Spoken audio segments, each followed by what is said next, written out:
Hey guys, what's up? Happy Tuesday. Welcome to the show. We've got a lot to cover and we're going to try to cover it as quickly as possible. We don't have a super short show today, but we are going to limit it to about an hour. So make sure you get in here, hit that like button. Today, obviously, we're going to be talking about just more updates with the Trump assassination. There's been some unfolding information related to Secret Service. Also, apparently, there was some side plot that had nothing to do with the shooting on Saturday. But it turns out that there's some type of plot to assassinate Trump on behalf of the Iranians. So we're going to talk about that. Then there has been a whole lot of chatter about the RNC convention, from having Amber Rose speak to it, from having prayers in other languages, to the VP announcement. We've got a lot to cover there. We're also going to talk about the VP that was announced on yesterday, I think it was on Monday. President Trump announced that he has selected JD Vance as his running mate. I read his entire book in 24 hours for you guys because I'm sure, like many of you, you didn't really know much about JD Vance. I didn't know much about JD Vance, and I read the book. I didn't watch the movie. I didn't read any headlines about him. I did go back and watch some very old interviews, and I have some interesting stuff to share about that. Just some very preliminary thoughts, because as you know, things can change. And we're very open to criticizing people as we go around here. So you guys know the drill. Thank you so much for joining. Make sure you go grab a snack, grab a drink, do what you do, and the show starts right now. You are now tuned into Somewhere in the Middle with Sunni and Mo. Hey, hey, hey, hey. Hey, hey, hey, hey. Hey, Don on the beat. Hey, I got so many ops. Everywhere I go, I got so many ops. so many ops. I know they plotting against me. I know it's hate, they wanna kill me, but please don't tempt me, cause I got so many glocks. Hey, ain't none of them empty. Jesus said they would hate me too. That's how I know it's envy. I got so many ops.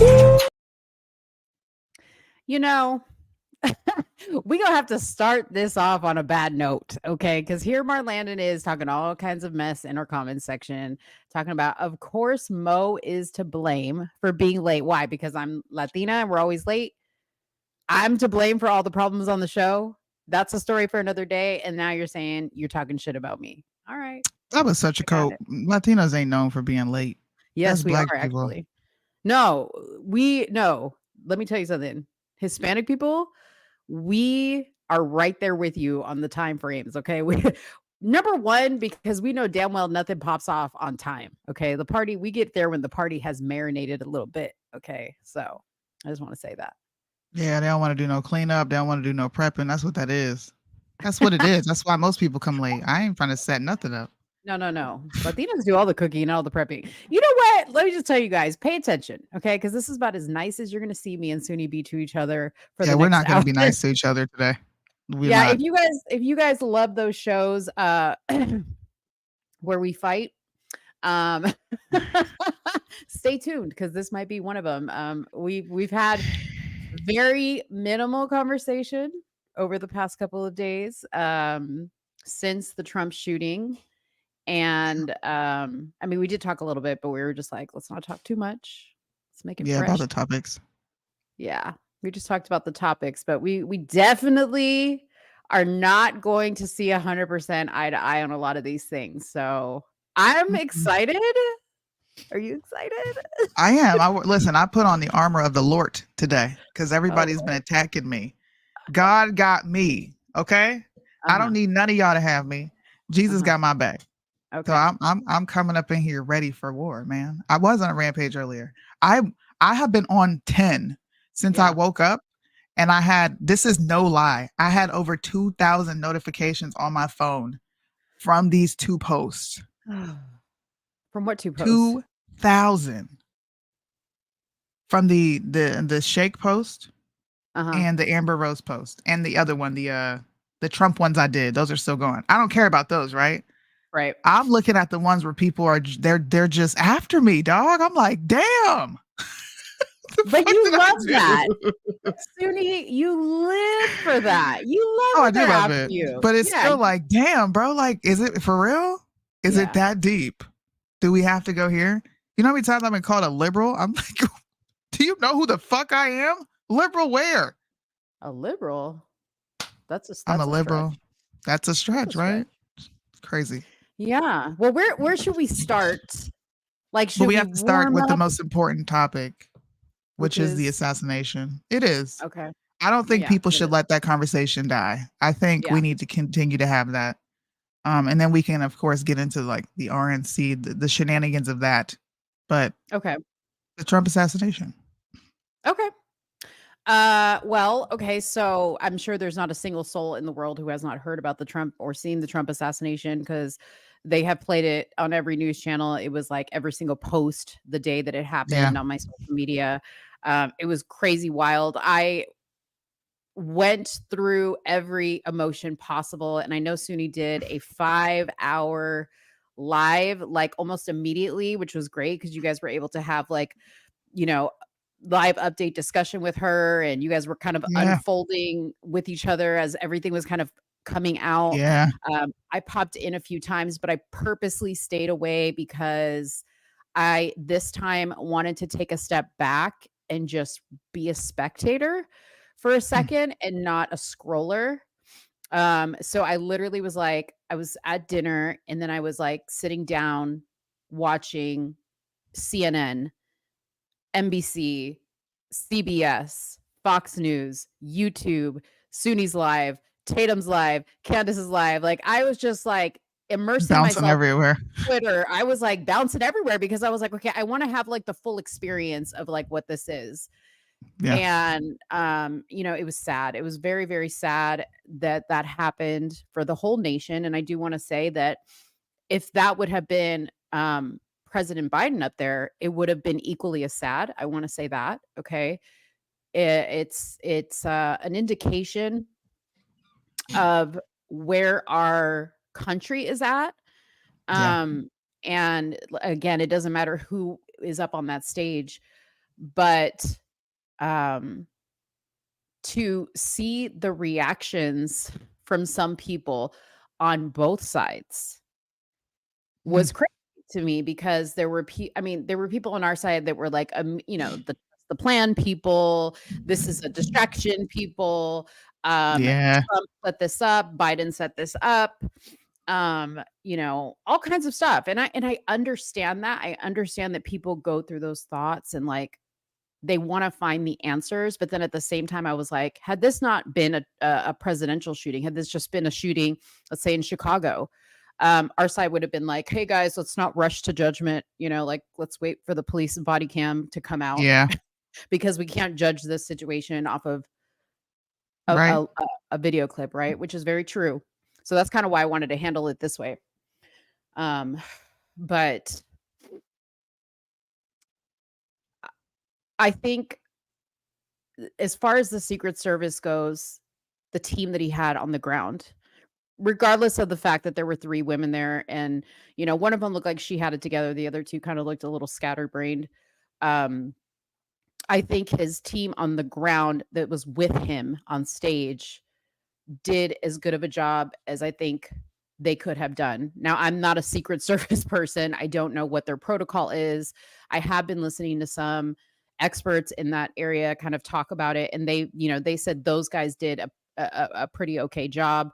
Um, as far as the team that was in charge of, mapping out the area and ensuring everything was secure, I still have no idea what happened there, but we do have an update on the director Cheadle, what she has said now about the situation. So we'll give you that. Um, I am incredibly sad for the family of the man who was killed in the stands.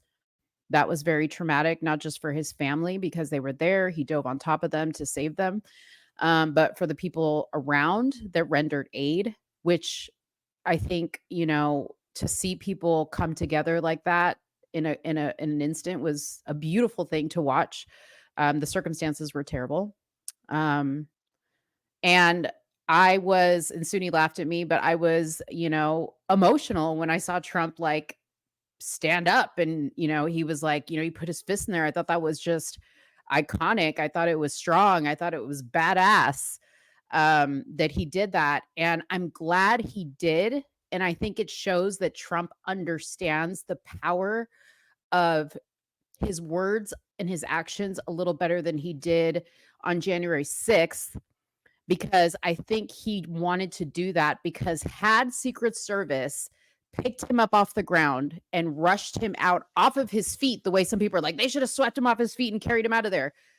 Nobody would have known, is he okay? Was the injury very serious? Nobody would have known that. And there would have been so much speculation, and who knows what would have happened. But thankfully, he stood up. He told everybody, I'm okay, fight. And I don't think he meant physically, like start fighting people. I think he meant keep fighting for what we're trying to do here. But I'm okay. And it just lended to the fact that I feel like Trump is the right guy for the job. He's the right guy for the job, and I support him now more than ever. So that's my thoughts. Okay, I didn't realize if I was unmuted or not. I mean, everyone's heard my thoughts. I feel like I'm just gonna rehash what I already said. It was a emotional day. I'm glad that I was sitting right in front of the TV watching this as it played out, and I was live, so everybody got to see a raw reaction. And we came over here, like you said, and we just kind of sifted through the information that was coming out. And I think I'm coming to the same conclusion that you and so many other Americans are coming to, which is what happened with the logistics of this. How is there an open space? You know, there's this right here is a video that I'm playing in the background. It took almost 2 minutes for them to react to being told that there was someone on the roof. Yeah. Prior to that, law enforcement is reporting that they knew 30 minutes before that somebody was suspicious on the grounds, and he was leaving and coming back with a backpack. They called it in. They called in the suspicious person. So I don't really have anything to say about the shooter. You know, I know his political affiliation is a topic for a lot of people. I don't care. I think that's a distraction. I don't think any of that matters, because the act that he did that day was evil and depraved. And that's the only thing that we should remember of him, is that he was evil and depraved. I think we should be honest about the rhetoric around Donald Trump and Trump supporters. We have been labeled domestic terrorists. There's nothing that you can do to get away from that. It's been on the media for 8 years straight. Hillary Clinton referred to us as deplorable. Those are terms that you set against people. You do this. Trump is is adjacent to Hitler, Stalin, Mussolini. You're going to get people agitated and worked up in this country. So it's a multifaceted issue. But at the core, I think we should be looking at Secret Service. Yeah. This How was did their this happen? responsibility. Yeah. Yeah. And I'm not talking about the people that showed up there that were there, right? Because those people are designated to be here for a specific reason. There's planning. And I know you had mentioned, I think I have a statement from Kimberly Cheadle, who is a director.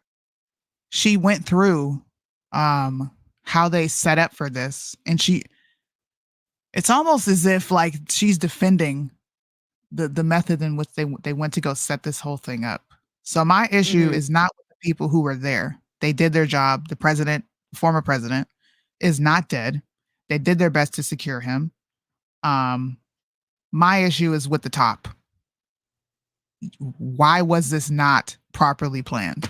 Why weren't there snipers on a higher advantage? Because I know there's a water tower around there. Why didn't you have snipers there? Why do we only see 2 snipers? How many snipers were even at this event? Because we don't see any other ones. We just see a bunch of Secret Service officers on the ground and 2 snipers. Why was there not more protection? That's the only thing. That's the only thing I'm coming to at this point.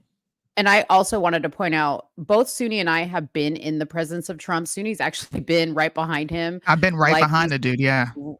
So we both know what it looks like at a Trump event normally. And I'm talking post-president. Yeah. And I was, after he was president, after the Biden took the office, I was at one, and then a rally.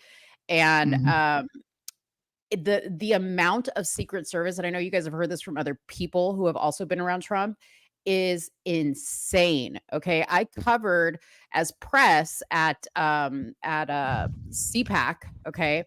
And when Trump came up on stage, we each had to go one by one. We each got to go one by one up to the stage, but you had like a limited amount of time.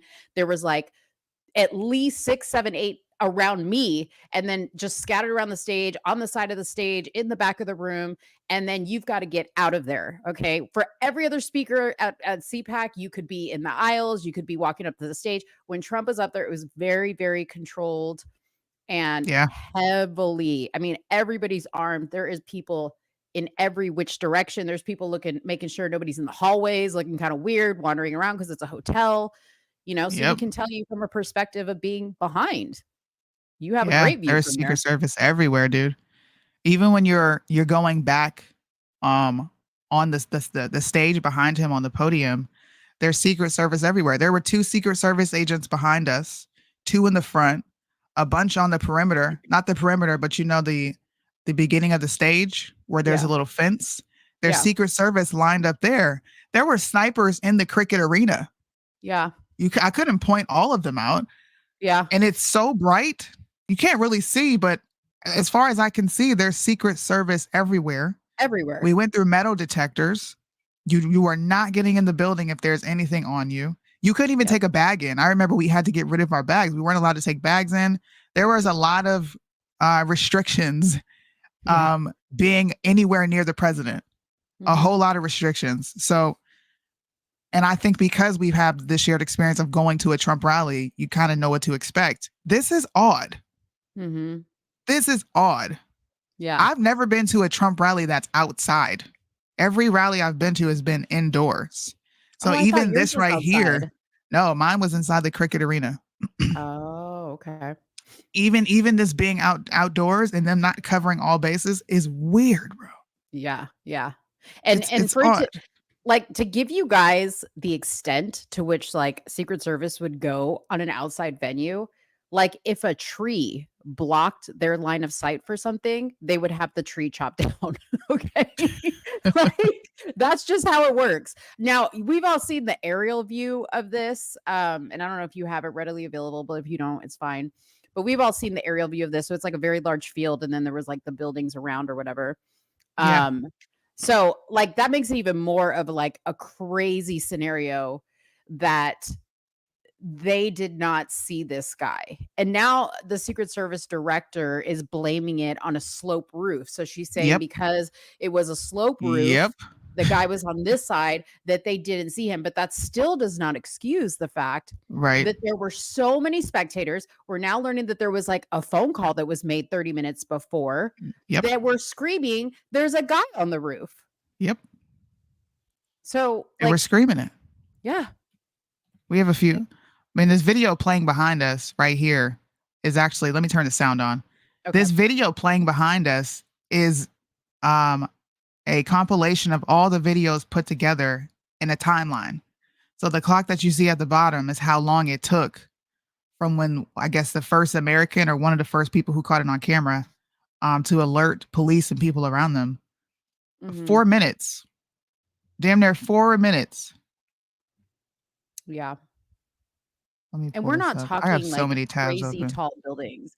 There was a former Secret Service guy who said even everything that we've learned now up until this point, he's like, we would have gone to the business that you saw that guy on the roof of, right? And we would Mm-hmm. have said, "Hey, can we have a guy on top of the roof?" And if they said no, then we would say, "Hey, well then can we have a guy around your building to make sure that nobody's walking around the building that doesn't need to be there?" There was Yep. zero people watching that Mm-hmm. building. Zero. Here, I'll And play tell me the how he video. got in there with a ladder, okay? Tell me how. See that story is even changing. I haven't been using the media.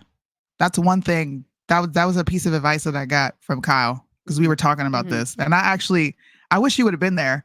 I put one of our what do you call it?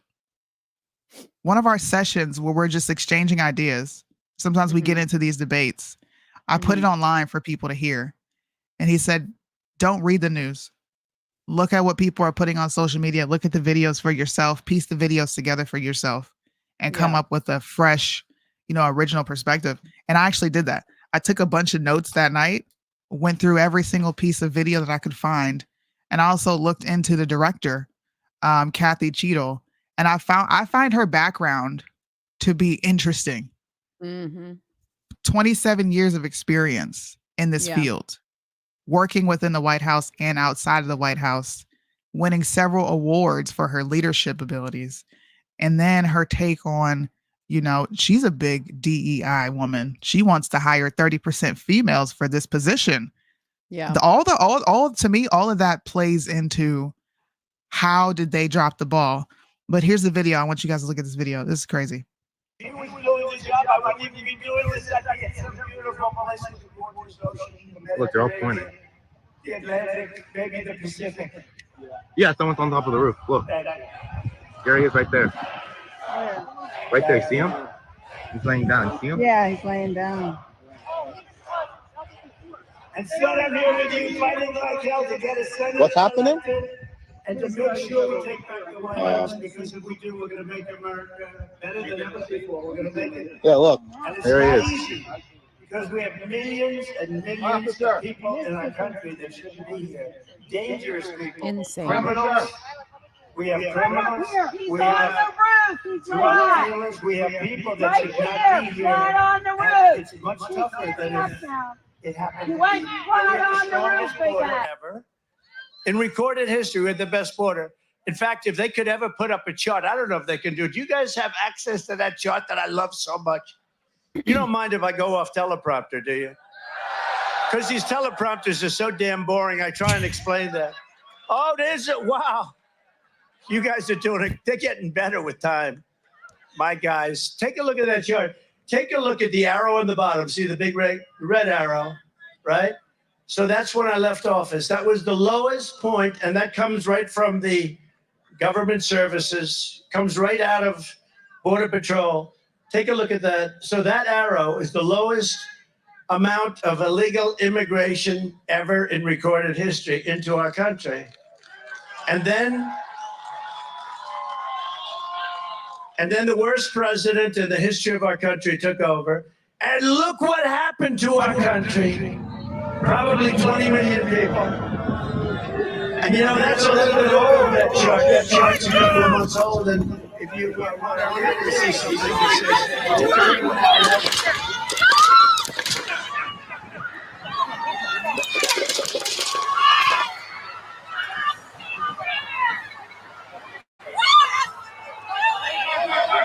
I hope he's turning this way. Be careful, guys.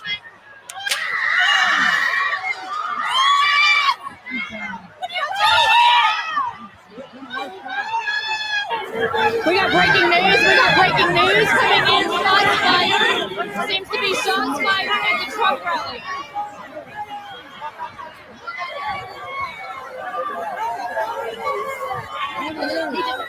Are you okay? I need to go live right now.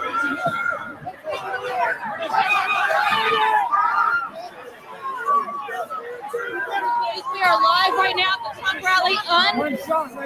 We don't know if President Trump has been shot. We know he hit the ground. We do not know if President Trump has been shot. He's up. He's up.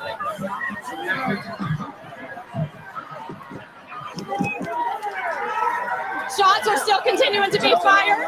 He's giving a thumbs up, everybody. He's giving a thumbs up.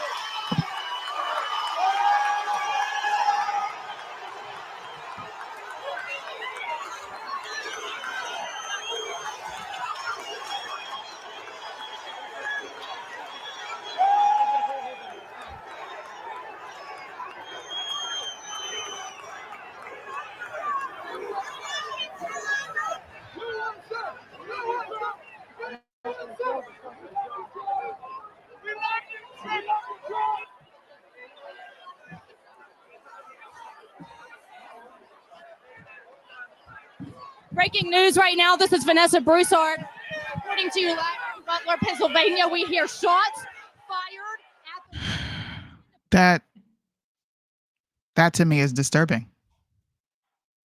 To hear all those people like to hear all those people, they sound, I can't imagine how helpless I would sound. But you know what popped up in my head, Mo? Is we are such a Second Amendment type of people. Why didn't anybody, this is outside, and this was Yeah, the people outside. outside. This was outside of the actual Trump rally. Why didn't one of y'all pull your guns out and go pew pew? He's up there Yeah. with the gun. Yeah. You know, I thought about that too. And it's funny because somebody was like, oh, you know, I had called it. I said the Democrats are going to be like gun control. And of course, that's what they Yeah. did, you know. And I was like, hell no. Even after this, I'm still pro everybody should have a gun because stuff like this can be handled. Okay. Now it's up to you, right? The law might say you're going to jail if you shoot this guy. And maybe he was just up there trying to get, you know, you don't know what he's doing. That's up to Yeah. you. Okay. But everybody should have a gun. Regardless of that, it's the Secret Service's job. And if you're in a state that is pro gun, then don't have it outside. Have it in a venue where you can control the rules. But you had it outside. You know, second of all, I had heard that Trump had never shown slides at his rallies prior to this. This was the first time. The guy that put this slide together, Trump loved it. And he was like, do you mind if I use this at my next rally that I'm going to have? He had never done that. And that was just, to me, miraculous, right? That there was like all these, you know, little events, the turn and, you know, whatever, that just changed the course of events for that day. So yeah, man. If we say God, right? Like if we say God had Trump, you know, somehow in his arms in that moment, then there had to be a reason for things to unfold on the other side the way they did also. I don't know what that is, though. I don't know what that is. Like, you know, for the fact that the people were screaming and saying this guy's up there and nobody's paying attention. Yeah. You know, I guess we can't really, like Heather said, we can't believe in divine intervention on one side and not on the other. I had that thought, but then that thought went away really quick. Why? Because I'm not a person that likes to say this is God is the author of this, because I do think that there are different, there's a good force and a bad force at work here. I think the man turned his head at the right time and he was spared. Is that God? I don't know. Yeah. I don't nobody know. Really knows. And Nobody I'm really not willing knows, to even right? put it out there. I don't know. That could have been Satan for all we know. I don't know. Yeah. No, listen, nobody knows, right? But like, Yeah. I think as a human being, you have to try to find some type of like rationalization, and people who are believers are going to be like, that has to be God, because, you know, the circumstances are just so incredible, that all he walked away with was, you know, basically a small wound on his ear, when that could have been so much worse. But, you know, and obviously God gives us choice, you know, as human beings, and that young man made a choice, and the people that were screaming, regardless of how loud they screamed, it didn't do anything. It was all very odd. Yeah. You know, I don't know. I don't know, but I think we should hold on. I'm sorry. 1 second, y'all. That's okay.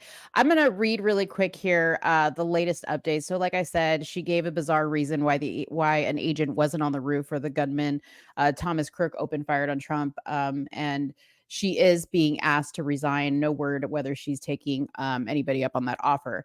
But here's what the article says. It says, embattled Secret Service head Kimberly Cheadle has revealed the fateful and bizarre reason why her agency failed to put an agent on the roof, gunman Thomas Matthew Crooks, who used to carry out an assassination attempt on Donald Trump. Crooks, who is facing calls to resign over, Cheadle, who is facing calls to resign over the massive security failure, said Secret Service officials planning security for Trump's rally in Butler, Pennsylvania, considered the warehouse 147 yards away from where Trump spoke to be a risky position for stationing an agent. Chilling new details have revealed that a team of local police snipers were inside the building when the 20-year-old Crooks opened fire. shot Trump in the ear and killed a member of a rally in his crowd and injured 2 others. Crook managed to evade cops and Secret Service 3 times, even though Yep. he had been deemed suspicious and could have been on the roof for up to 30 minutes before he actually pulled the trigger. Witnesses begged law enforcement, as we saw in the video, to act when they saw him clambering onto the roof with his AR-style rifle. But the lapse in security meant he was able to carry out his bid to take the 45th president's life. The mistake that led Trump being inches away from being killed sparked calls for Cheadle to step down, but she has refused and is now giving a baffling explanation as to why there wasn't a presence on the roof that had a clear line of sight to Trump. That building in particular has a slope on the roof at its highest point. And so, there's a safety factor that would be considered there, that we wouldn't want to put somebody up on a slope roof. And so, the decision was made to secure the building. First of all, 101, when somebody says, they're bullshitting you, because Yep. you have to say, no, I don't know. You tell me. No, don't say I know, because you're asking me to assume what you're thinking. So no, I don't know. What transpired instead was a security nightmare. Thomas Matthew Crooks was able to scale the building and secure his position, while law enforcement struggled to locate him, even amid pressing warnings from members of the Trump crowd. But there wasn't sufficient time to act on the tips. The shooter was identified as a potential person of suspicion, Cheadle said. Unfortunately, with the rapid succession of how things unfolded, by the time that individual was eventually located, they were on the rooftop and were able to fire off at the former president. Unbelievable. Like, forget asking her to resign. She should be fired. Alejandro, whatever your name is, Mayorkas, fire her. And if you won't fire her, then you need to go. Yep. Anyways. Failure. That's why I said I'm not blaming the people that were there. They did their job that day. I'm blaming the top. And the reason that I'm blaming the top is because there are so many former Secret Service agents speaking out. Dan Bongino is an amazing resource for this, guys. If you want to know someone who has firsthand experience, I've been following everything he's been saying. And he even says, what the fuck happened? Because right now, this looks like an inside job, and it looks like you guys did not cover all your bases, nor did you care to. Yeah. All the crazy stuff that's coming out. Both agencies are pointing fingers at each other. Yeah. It's wild. But this guy had a really interesting perspective on being a sniper. I liked what he had to say. Yo, good morning. I keep getting asked about this, so I'm just going to let you know my opinion. I am talking about the assassination attempt on former President Donald Trump. And I know everyone's going to have some crazy opinion. Everyone's going to have a different opinion. It's going to be very wild for the next little while. But just if you don't know me or are new to this page, I spent just about 17 years in the military, just about 14 of which were at Tier 1 Special Operations Unit called JTF-2. Our sniper team has the world record for the longest confirmed sniper kill. And a huge part of our job while I was there and while I was a sniper was doing close protection for VIPs up to and including the Prime Minister when he would go to dangerous countries like Iraq or Afghanistan. We would be in charge of that security. So I'm very familiar with the layout of these types of things and what the jobs should be. And yesterday, what happened, I have no doubts in my mind that the shooter had help from somewhere within an agency, an organization, or the government. The second I saw that aerial photo of what they were saying happened, it immediately made no sense to me. You cannot, in broad daylight, get onto a rooftop within, it looked like maybe a couple hundred yards, if that. You can't get into that position with a gun when there's a president speaking. It cannot be done. It's not like you don't even need to be a sniper to know that it's the most fucking obvious thing, an obvious place in the whole world.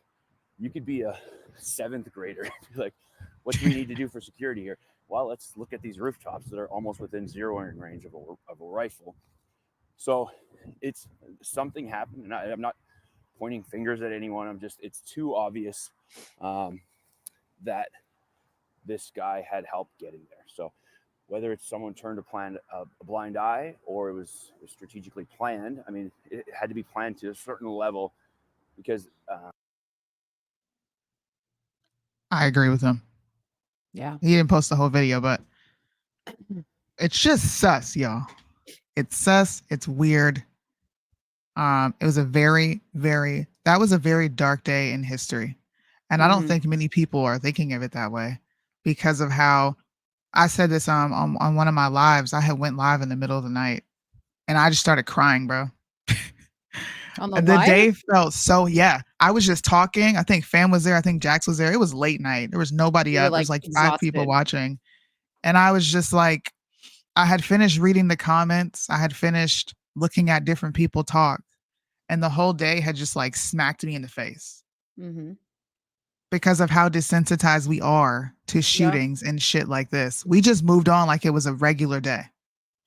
And we have so many red flags all over this thing. Yeah. Steven Crowder just put this out not even an hour ago. He's got terrifying evidence that says something. So this is what he said. Mug Club Undercover has received terrifying tip regarding the assassination on President Trump. We are communicating with law enforcement as we attempt to corroborate. I think this is going to be a huge conspiracy theory until the day we die. I don't think there will ever be answers, and the people who attempted to do this will never be brought to justice. That is what I think wholeheartedly. Yeah. I told Sudi, I really don't care about the investigation that's going on about the shooter. I don't care. I'm glad he's dead. I saw that he has 2 parents that are social workers. I mean, big freaking surprise. I'm not so sure that he's actually a male. I told Sudi he's got a little too much arch in his back on that roof. For me, he could be trans for all we know. I don't know. I don't care how he voted. I don't care how he parted his hair. I don't care what type of gun he had. I don't give a damn what the manifesto says. I don't care because number one, the FBI is in charge of investigating this. Okay. The FBI is corrupt. They told us that the Hunter Biden laptop was fake.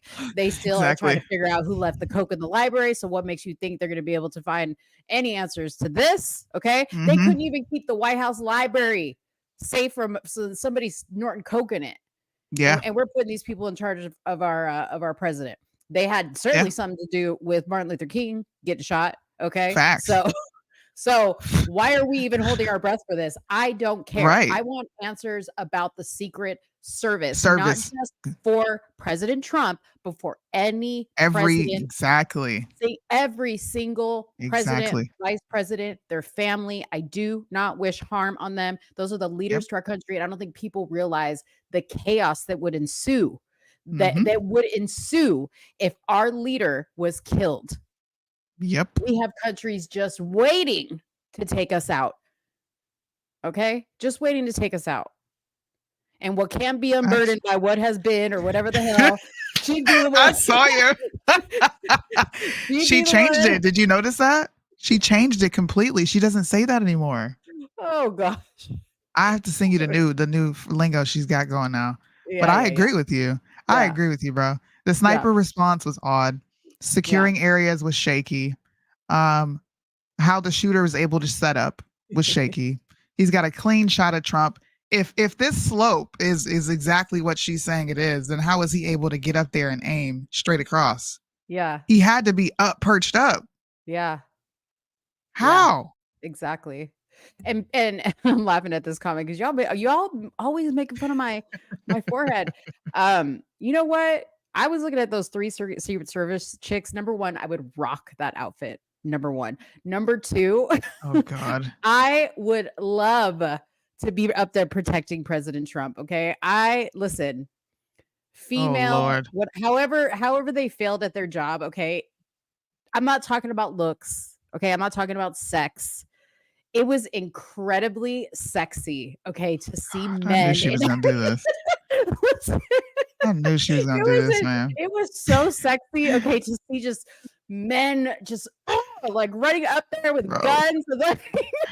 Let me tell you, I love men. I love you. I love men, and I love watching men be men. You know, women, just the one with the blonde hair. Okay, the other two, y'all missed the mark. Okay, I don't know if you guys were like temporaries or what. The little tiny one that was like standing in front of Trump, I was like, look at her, look at her badass. You need help, bro. Okay, listen, let's get serious really quick. Okay, so there was another situation outside the RNC like a couple hours ago. Yeah, there was another shooting. Yeah, okay, I saw so that. a man was fatally shot. Now this is a fuck around and find out moment. A man. Can you pull it up? Mm-hmm. Hold on one second. She bent down for a hat. Thank you, Jax. Sorry, I had to be me for a second. We were serious. We were serious, but I had to let you guys know. And tell them, Suni, that I text you on WhatsApp. And what did I say? What did I say? I said I can't be on the live, but please relate to the people. Oh, she did say that. This whole thing is hot. She said that. You didn't tell the people, did you? But I disregarded because I'm like, yeah, no thanks. Oh gosh. Okay. So a man was fatally shot today by Columbus, Ohio police, assigned to help with security. Now, by the way, the security is ramped up. Okay, there's a video on my page. You guys can go check it out of Trump making his appearance there again. Super hot. Okay, he came in, little bandage on his ear. The men were lined. Okay, honey, they were lined, lined up. Okay, let me get focused again. Okay, so yeah, please, you're going off script. The afternoon shooting happened near King Park, according to information provided by Milwaukee County Medical Examiner. Police said it was unrelated to any activity at the convention. The counteragency responded to a death report at an intersection on the edge of the park. Officials did not provide the identity of the man who was killed. An autopsy was expected, blah, blah, blah, blah, blah. The incident took place 1 mile. Is that more than 147 yards? 1 mile from the convention in a residential neighborhood that includes a large homeless encampment. Milwaukee police chief assigned to cover daily events associated with the convention happened to be in the neighborhood discussing the day's security plan. Okay. Shortly after 1 p.m., a confrontation erupted between two men, one with a knife in each hand and other unarmed. So it doesn't look like these guys were like, they weren't doing anything obviously towards the convention, but they were acting up, and there's a president in town. Y'all need to behave. Okay. You're a mile out from the situation. Don't come with all this bullshit. Sit your ass down somewhere. Right. Shit. So the officer rushed to intervene, and after the armed man allegedly failed to comply with orders to drop the knife and then charged the other man. A number of them opened fire. He's dead. Wasn't sure how many officers fired the weapon. All of the other officers who responded to the initial. Here, I have the video, by the way. Yeah. All right. Go ahead. And believe it or not, the people are upset. The people of Ohio are upset. They're like, why are they coming in here with their own police causing all these problems? They shot an innocent man. What do you guys want? Like, come on.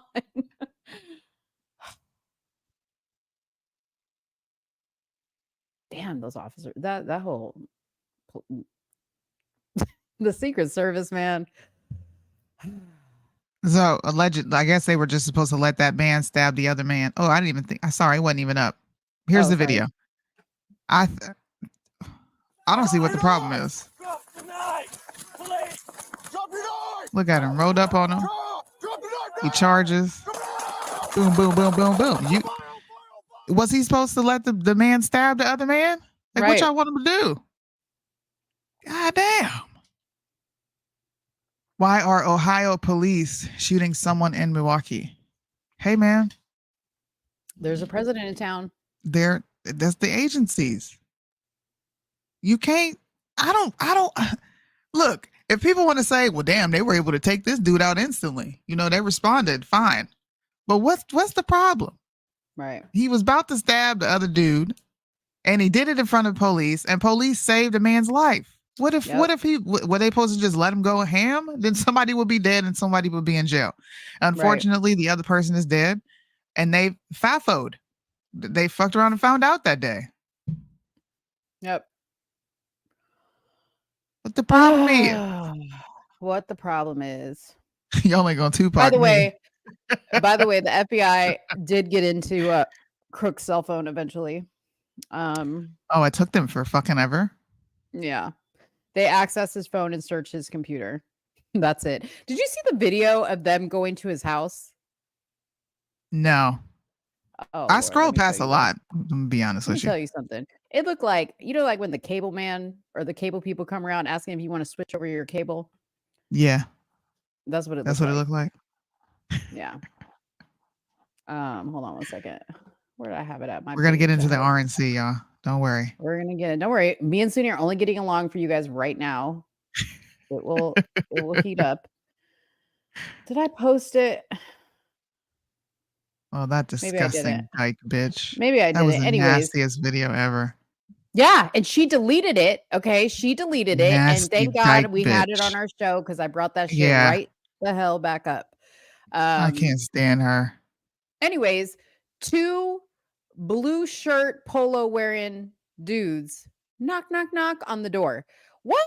Like Diddy had his shit kicked in. Okay, he had all agencies at his door, and you're gonna have like.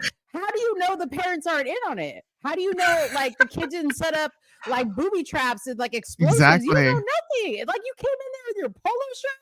You look like you just came back from like the Piggly Wiggly and you just like knocked on their door to go like just conduct a very hey, I don't know if you know, but your son was on the roof and he shot at the president. Like what? Like you're right. Like it's like some type of alternate universe. Like the way that this is being handled is so like just. It's odd, right? Yes. Sometimes I feel like movies and the constant crime, the constant sensationalism of the crimes committed in this country have really just taken our humanity. Like that's what made me cry was humanity ceasing to exist. People like to be like, you're a jerk or you're so harsh. I am straightforward and I believe in being consistent to who you are. Mm-hmm. That is me at my core. That's really important to me. But I have the biggest heart, bro. And my heart broke that day when I saw people celebrating, when I saw people disappointed that he wasn't dead, when I saw immediately conservatives coming up with wild conspiracy theories. Trump set this up himself. How did he pose for a picture? And I'm like, y'all aren't even thinking about the bigger picture here. Yeah. A former president just had an assassination attempt against him, dude. Yeah. That is the only thing I want to be talking about. Where did the Secret Service go wrong? Everything else doesn't matter. Yeah. And I just want to say this, like they make it seem like that's just like some topic you just like throw around in the Monday, like office meeting at the cooler. Hey, how about we fake an assassination attempt? Okay. An assassination attempt hasn't happened or an assassination on a president has not happened for 40 years. 40 years. Okay. So that goes to show it's not something that like lightly just gets thrown out there as like a tactic. Okay. Yes. The president just goes, well, let me go through my Rolodex of shit I can do to like up my liking. P.S. He doesn't even need to do that. Okay. Yep. He's already like slated to win this election by a landslide. Okay. That's exactly what I said. Like if it were me, I'd be like, what? I'm already like, we ain't gotta shoot at me. They already like me. What are you talking about? Bro. Yeah. We both the same fucking thing. And if that were the case, you guys, if anybody would benefit from an assassination attempt, it would be Biden. Okay. For him to try something it's like if that was a possibility that you could just fake an assassination and not die, but just like, casually injure your ear, he would be the one that would need that more than Trump. Bro, did you see Tucker Carlson call this out in January of this year? What? Bro, watch this. This gave me chills. Are they going to January 21st, 2024 let Trump be president? We're speeding toward assassination. Obviously, I saw this. They called him names. He won anyway. They impeached him twice on ridiculous pretenses. They fabricated a lot about what happened on January 6th in order to impeach him again. It didn't work. He came back. Then they indicted him. It didn't work. He became more popular. Then they indicted him 3 more times. And every single time his popularity rows. So if you begin with criticism, then you go to protest, then you go to impeachment, now you go to indictment, and none of them work, what's next? I mean, graph it out, man. We're speeding toward assassination, obviously, and no one will say that, but I don't know how you can reach that conclusion. Permanent Washington, both parties have decided that there's something about Trump that's so threatening to them, they just can't have it. Period. Yeah. I said, you know what? I don't know if I said it here, if I said it like in a conversation, but I remember after the last trial or whatever got thrown out, right? And Democrats were super mad about that. The first thing I said was, this is next. What just happened? This is next. Yeah. They're running out of things to do, and they will get desperate, and they will try. Yeah. They will try, But now the word is that there was an Iranian threat. Yeah. I saw that this morning. Yeah. Do you know much about that? No.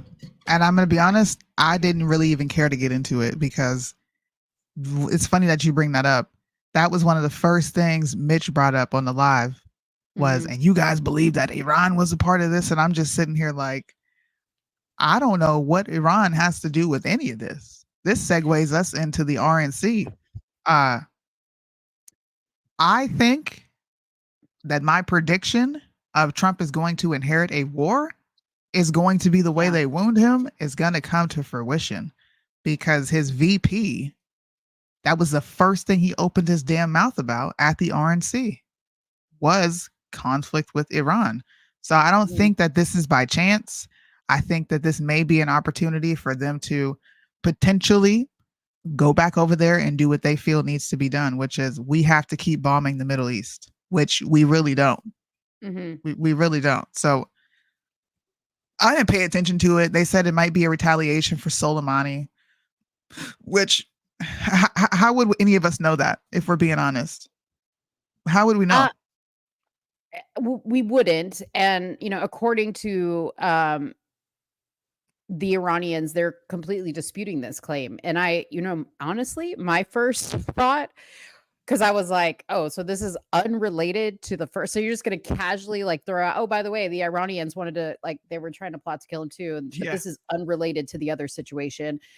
I immediately thought, well, that's convenient, right? That's convenient. I mean, not to say that the Iranians are these great people or anything like that, but that's pretty convenient. Let's just blame it on the Middle East. And maybe people will speculate oh, that's what happened. They recruited this nerdy guy exactly from Milwaukee, probably on some video game. And I'm sure that's where people's minds are going. I actually don't think the Iranians would do that because I think that they were actually happier when President Trump was president. Dude. I don't think they would benefit from him being gone either. It just doesn't make sense. That's the first thing and this is nuts, bro. Me and my husband were watching this and he's like, go pull up that Bush clip. And I go pull up the Bush clip where he announced that we were going to be entering into Iran. And he uses the same verbiage as JD Vance here. And we ended up over there for 17 years. So I'm thinking the Republicans, the wartime Republicans, the establishment Republicans, this is their plan. I think JD Vance is their plan. And this is how they're going to accomplish what they want to accomplish. That's my personal opinion. Do you still see me? No, you're frozen. Oh, okay, but you still hear me, obviously. I can still hear you, yeah. What happened? Okay. I don't know. It's completely black on my end. So I don't know what's going on, but you can hear me. So that's all that matters. That's all that matters, yeah. So I'm going to play, and shout out to Candace, bro. Candace has been on timing, okay? I've forgiven her of her transgressions about not exposing Daily Wire. I've forgiven you. But thank you for putting this out because I came across this and I wanted to throw up in my mouth. Yeah. Work together. And key word, listen for the key word that he says here. Okay, guys? Let's do an exercise together and listen for keywords. Type them in the chat when you hear them. A a lot of people recognize that we need to do something with Iran, but not these weak little bombing runs. If you're going to punch the Iranians, you punch them hard, and that's what he did when he took out Soleimani. By the way, that action, people said that it would lead to broader war. It actually brought peace. It actually checked the Iranians and slowed them down a little bit. But let me just say something about this Iran issue, because maybe the most important diplomatic breakthrough of the Trump administration was the Abraham Accords. If you want to check Iran, the way to do it is to, one, withdraw their oil money, which of course Joe Biden's been bad about, but you've also got to enable the Israelis and the Sunni Arab states to work together and actually provide a counterbalance to Iran. Joe Biden has done nothing. You have the infrastructure there, sitting there, to weaken Iran, to strengthen our ally Israel. Joe Biden's done nothing with it. Donald Trump would reinvigorate it. I think one. Strengthen Iran. Okay, I mean to strengthen who? Who are we fighting to strengthen, y'all? Why would we potentially go back over there to strengthen who? Put it in the chat. You dipped. You didn't hear it, did you? I heard like the beginning of it. Or Okay. well, what can you summarize it? What was it? Summarize it. We need to figure out what's going on with Iran and not one of these like 1-2 punch bombs. We need to really hit them hard, because we have to take them out in order to strengthen our ally. And who's our ally? Israel. And we're going to criticize Biden for not strengthening our ally, Israel. And we're going to go in there and do it. Yeah. Hey, I do know in my research of JD, and again, this is very like surface level, but I do know he was, gratefully he was against the Ukraine package, but he was all for. He was.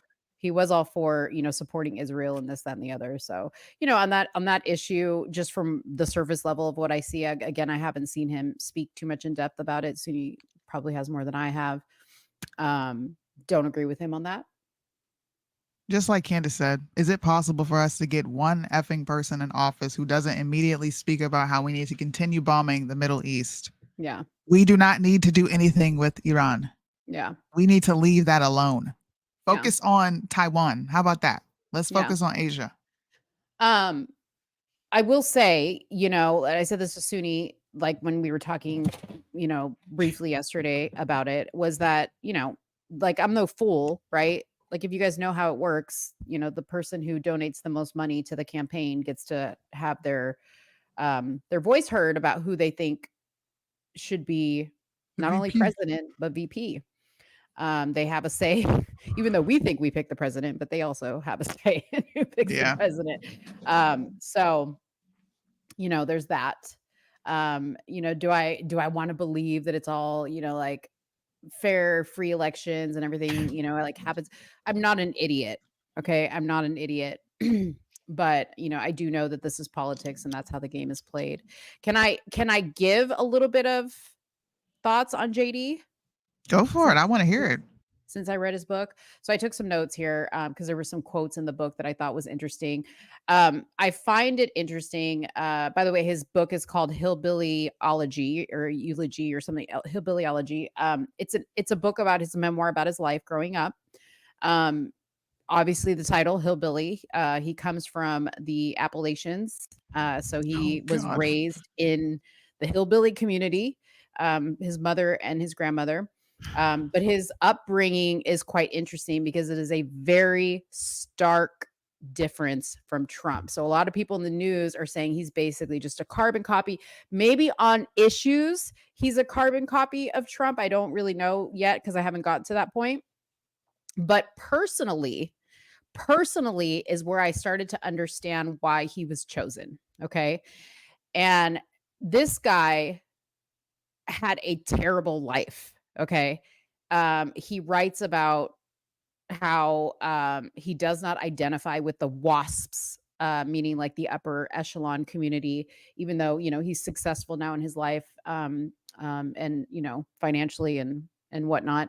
But he grew up, like I said, in the mountains, poor, drug addicted mother to heroin, no father, raised by his grandmother. Okay. I think a lot of people, when they try to or when they do actually dive into his story, if the media ever does, actually the media did dive into his story. There's a lot of interviews you can find going years back about his life that are very interesting. And I understand there's a movie on Netflix as well. I haven't seen that. but he struggled a lot. Okay. He struggled a lot. He was basically the man in his family. Like I said, his grandmother raised him. She was not an easy woman.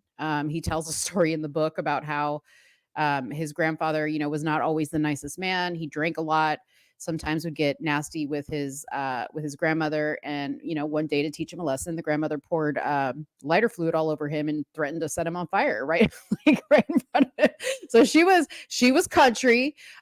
She could handle herself, and she brought JD up to basically not use his circumstances as an excuse, and that's pretty much JD's platform. So I want to take some time to read two quotes. One of them is an opening quote from the book, and the other one is I think I have it here. The other one is the final quote in the last chapter. So his quote in chapter 1 is this: "In our race conscious society, our vocabulary often extends no further than the color of someone's skin. Black people, Asian, white privilege. Sometimes these broad categories are useful, but to understand my story, you have to delve into the details. I may be white, but I don't identify with the wasps of the Northeast."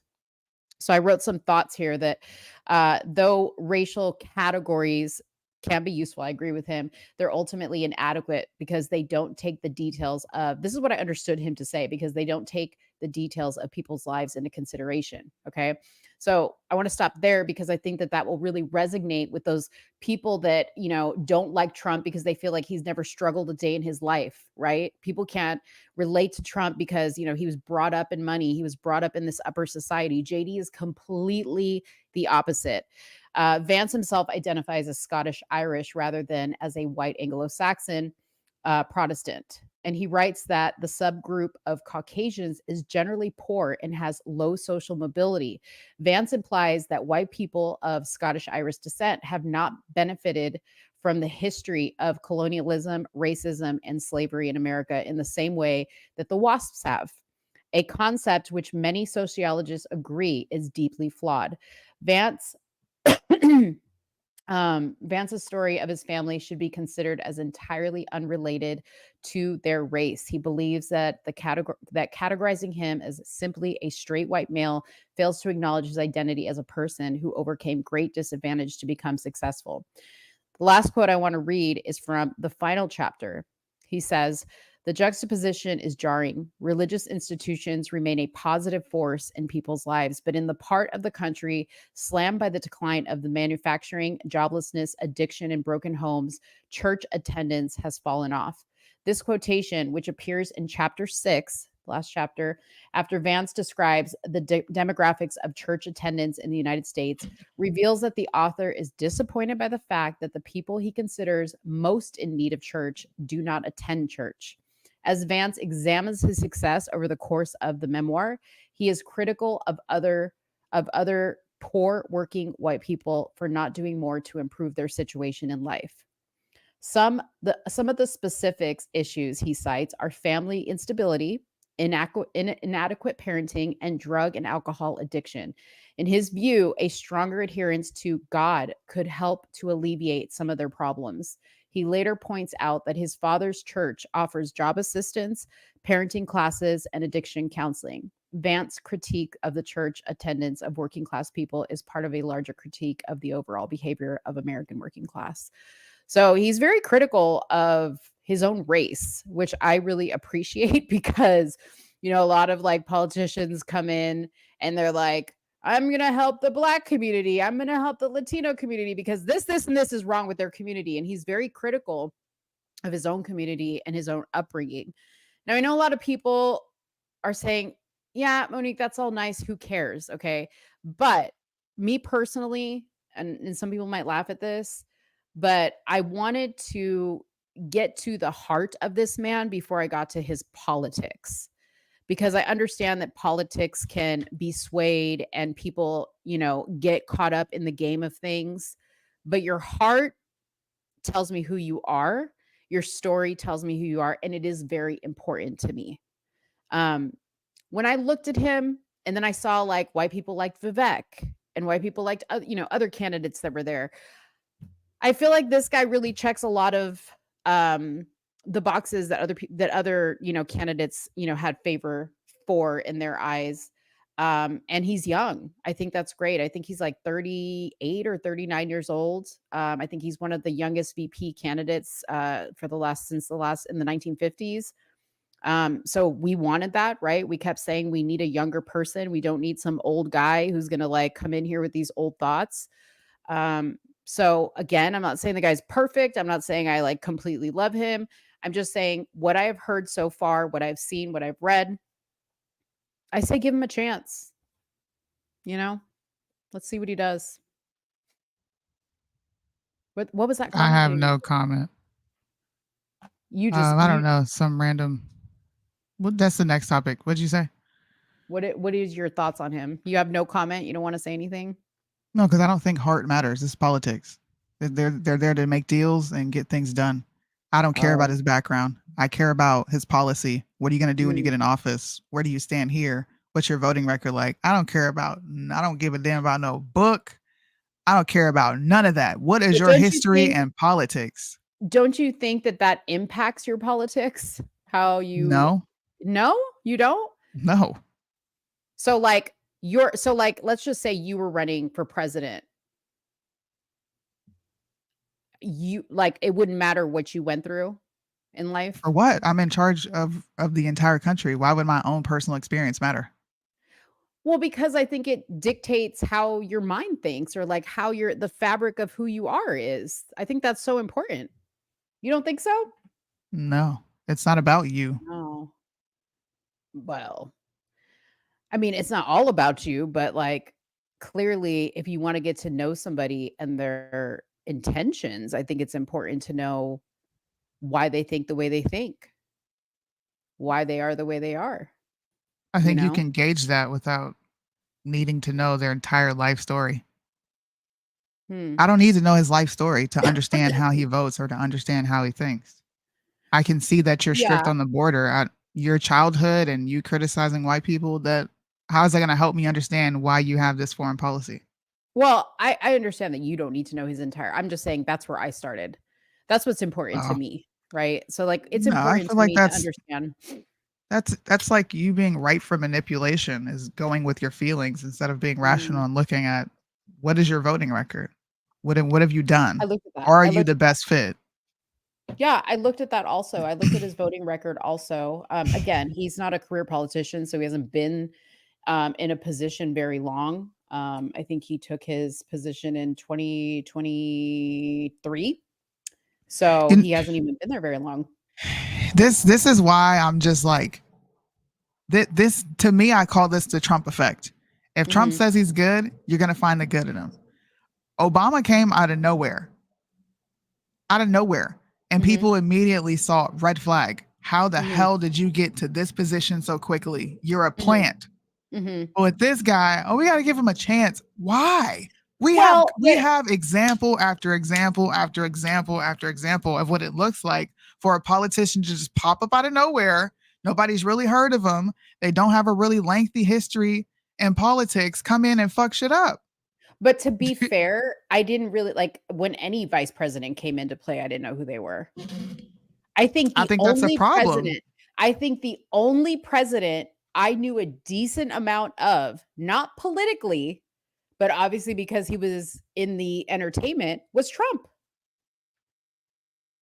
That's the only president I knew anything about. And look, and that's why people had no clue what Burisma was. That's why But people had no clue that. Do you know how much damage Joe Biden did as a VP? I'm sure you know now. yeah. They have a lot of power. Of He course. staged a coup in another country. Yep. Like, Right. no. And I'm listen, looking at him with a fine tooth comb. I am not saying that this guy, because I read his book and it like touched my heart, that he's going to do no wrong. That's not what I said. All I'm saying is because I don't know a lot about this guy, I'm admitting I don't know a lot about this guy. And again, I purposely skipped over any posts I saw about him. I didn't even look at his RNC interview yet. I am literally working backwards on him. And I wanted to start with the book. Could I have watched a 45-minute movie about him to make my day a lot easier? Absolutely. But I wanted to read his book. I didn't want to see some like Hollywood prediction directed by Ron Howard of his life. I wanted to see his book and read it in his words. And, I thought the story was great. He wrote the book before any of this happened, right? Before he even came out and ran for office. So I don't know. Like, I just want to see how it goes. He could mess things up for all I know. I know he's not perfect because Trump's not perfect, but I still like him. I'm still going to vote for him. So, yeah. I don't think there's going to be one single person that I'm going to sit here and be like, well, I agree on every single thing. And if I don't agree on every single thing, then I can't support them as a candidate. It's not the way. That's not reality. Okay.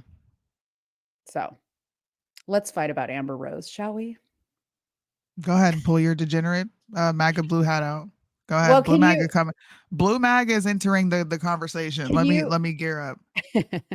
Can you pull up the because the speech wasn't very long. You want to pull it up? Not really. I'm gonna keep it a stack with you. But Okay, I well, then will. okay, I was about to say I'll pull it up. It's not that big of a deal. All right. So Suni can play that and then I'll give my thoughts. My name is Amber Rose. I'm a model and entrepreneur. Thank you. But most importantly, I'm a mother. My whole world revolves around providing for my children, keeping them safe, and giving them an opportunity for a better life. That's something that unites all American parents, whether we're Republicans, Democrats, conservatives, or liberals. We all want a better country for our children.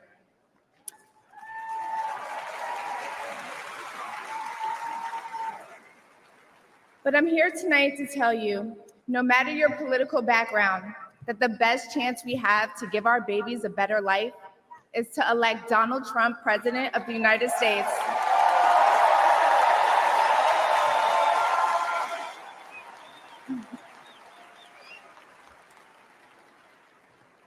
Now, you may be wondering why I'm up here telling you this.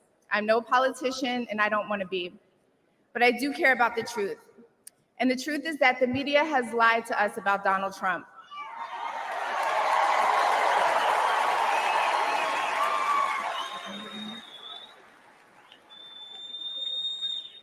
I know this because for a long time I believed those lies, so I'm here to set the record straight. The first person I knew who supported Donald Trump was my father. I was shocked.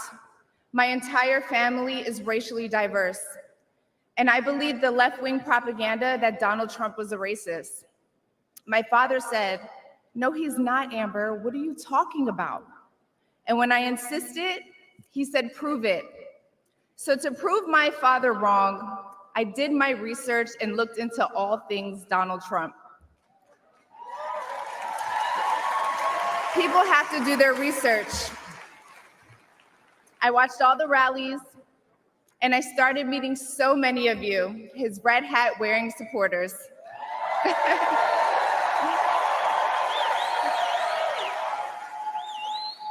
I realized Donald Trump and his supporters don't care if you're black, white, gay, or straight. It's all.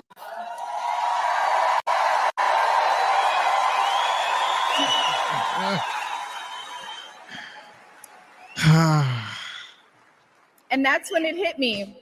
These are my people. This is where I belong.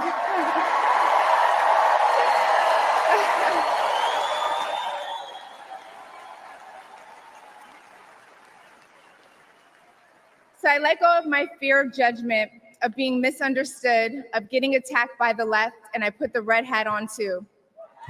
Thank you.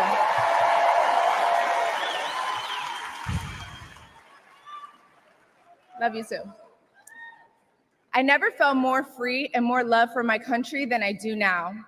I want to thank my father, who's in the audience tonight, for opening my eyes. He served over 20 years in the US military. Thank you for your service, Dad. Where's he at? I love you, Dad. I love you. I love you so much. Thank you. When I met the president and Melania for the first time, he was kind and generous and funny as hell. Very funny. The First Lady was gracious and smart with a smile that will brighten up any room. If you're watching this tonight, you know our country is in trouble, just like me. When you go to the store and buy food for your family, you're shocked. When you fill up your gas tank, you're pissed.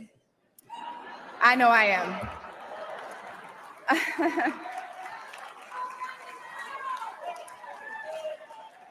And when you turn on the news, you are just exhausted.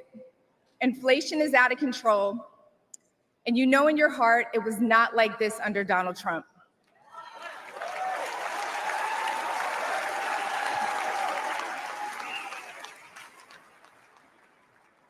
My message to you tonight comes from a humble place.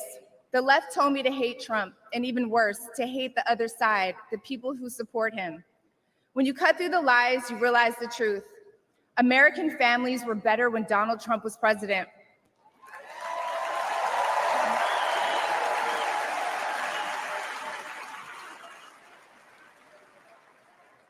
We were safer, wealthier, and stronger. A vote for Donald Trump is a vote to put money back in our pockets and good food on our kids' plates. Yes. Or, as Trump would say, it's a vote to make America great again. Thank you so much. Thank you. You go first. That's it. No. No, I Everybody's heard me. I haven't. I haven't heard you. What brought her over to the Republican Party was the fact that they were accepting of blacks and gays. I thought that was odd, not the economy. She led with identity politics, which is what brought her over here to begin with. She's not saying anything different than we've been saying for the last 8 years, and yet people are cheering her on as if she said something great. I don't think she's going to move the needle on any voters. I don't. Who is she? She's a baby mama and a known slut in an entertainment realm. She said what millions of Americans have said since day one. So I really don't understand why this is a big deal. I don't. Well, one thing I do agree with you is I don't understand why this is a big deal, like why people are freaking out. If you don't think that she's going to move the needle, then fine. Leave it alone. I thought, just because I was looking at social media that wasn't, on the right necessarily, left-leaning social media, there were a lot of people that were, I was looking at her comments. There were a lot of people that were just like, I'm going to look into some of this stuff that she says, which it may not bring over a ton of people per se, but it's a start. And I think people, like, I watched a live between Brandon and Bryson today. It was a really good, they were debating over it. Brandon thought that, her speech here was great. I agreed with him. Bryson, he stuck with what he's been consistent with, that she's a harlot. She's never going to change. He even said, and I agree with him. He said she has an active OnlyFans, still. So she hasn't changed. And I understand that, right? Like, I don't think the expectation, because let's just face it, she's in a room full of dirty politicians. So I don't think anybody in that room is an angel. But I don't think, for me, the expectation is to be up on stage at the Republican National Convention, not the Christian National Convention, is that you are, like, sin-free, not doing anything. Listen, you came up there as you were. I think it, took guts to put yourself out there to your people who probably are going to shame you, and they are, to just say, hey, like, I changed my mind. This is, for me, food on the table, cheaper gas, accepting of different groups. This is what brought me over, right? Then so be it. Now that she's over here, hopefully she stays long enough and her opinion evolves a little bit. And maybe, she does something different than the OnlyFans. But I think that this is a start, and I think people are looking into it way too much. Because, Brandon had brought up a good point, and I agree with him, and I've always said this as well, is that I think there's a difference between Republicans and Christian conservatives. I don't think every Republican in that room is a Christian.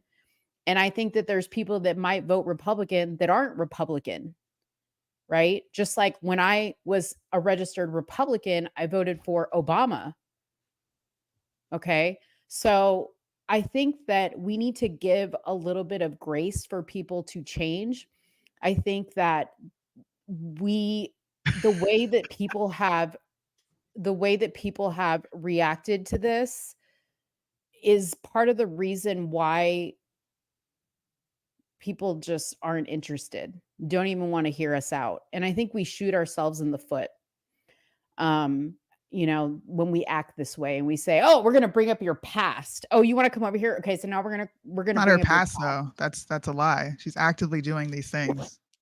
No, but I'm saying there's some things that that she has said, like, I'm no longer doing the slut walk. I stopped doing that. I don't think, it was representative of what I intended it to be. Whatever the fact may be, okay? I'm not in no way I'm like co-signing or saying that she was sincere in any of that stuff. I'm just judging her based on this speech that she gave. I'm not gonna like hate on her for it. I'm really not. I thought it was a good speech. She didn't say anything. What is great about the speech? She But said Suni, already said. you Like, have to understand the audience that she's speaking to. I'm not talking about the people at the RNC. There's people on her side that are not intellectual. come on, bro. All they think about is gas prices. So we food lower the prices. standard? Sometimes you got to lower the standard to get to certain people. Yeah. Come on, bro. Sometimes This is you got to crazy. lower the standard. Yes. Why didn't y'all have this energy when the Democrats went to go speak to Cardi B? Everybody was pissed off. Why are you speaking to her? Who is she? She's a rapper. She's out there putting her ass and titties out. But Amber Rose, we can bring her up. Listen, come on, bro. I criticized Cardi B on the actual interview she gave.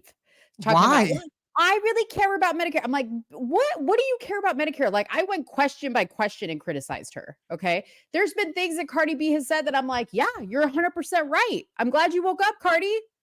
What did Candace tell her? Shut up and stay in your lane. Why we don't got the same energy for her? Well, because I don't have to say what Candace says. I'm asking why the energy is different. I'm not saying you have to repeat what she's saying, but to completely abandon.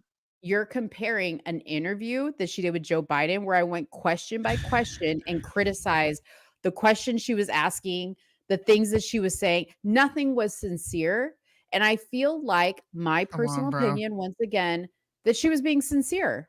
I feel like she genuinely wants things to get better. She realizes that the party that she's been voting for or voting with isn't going to do it for her. A bunch of conjecture. I mean, it's a bunch of conjecture. You don't know this lady? I don't know her, but I don't know anybody. Oh, how can we know her intentions? How can we say her intentions are pure? She had a great speech. We didn't give Cardi B the same grace. Candace Owens told her to stay in her lane, bro. This is not your lane. Don't talk about politics. Stay over there. And they did that, and y'all did that because she was Democrat. Had Cardi come over here and do exactly what Amber Rose is doing, people would be praising her, just like they praise Nicki Minaj. When they're on the opposite side is when you don't like them. But when they say what you want them to say is when, oh, we should listen to them. Maybe she's changed. You did, look, bro, they just did this with freaking Black China, and she's all over the media talking about fucking. Oh, I'm still going to screw and do all these things, but no, guys, give her a chance. Listen. Come on, man.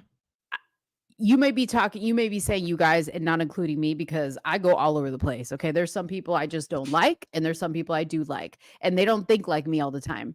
All I'm saying is I feel, and I hate to say the Republican Party because there's the conservatives and there's the Christians, and then there's the people that call themselves conservatives, but they're really doing dirty shit in the background and just making it look like they're conservative.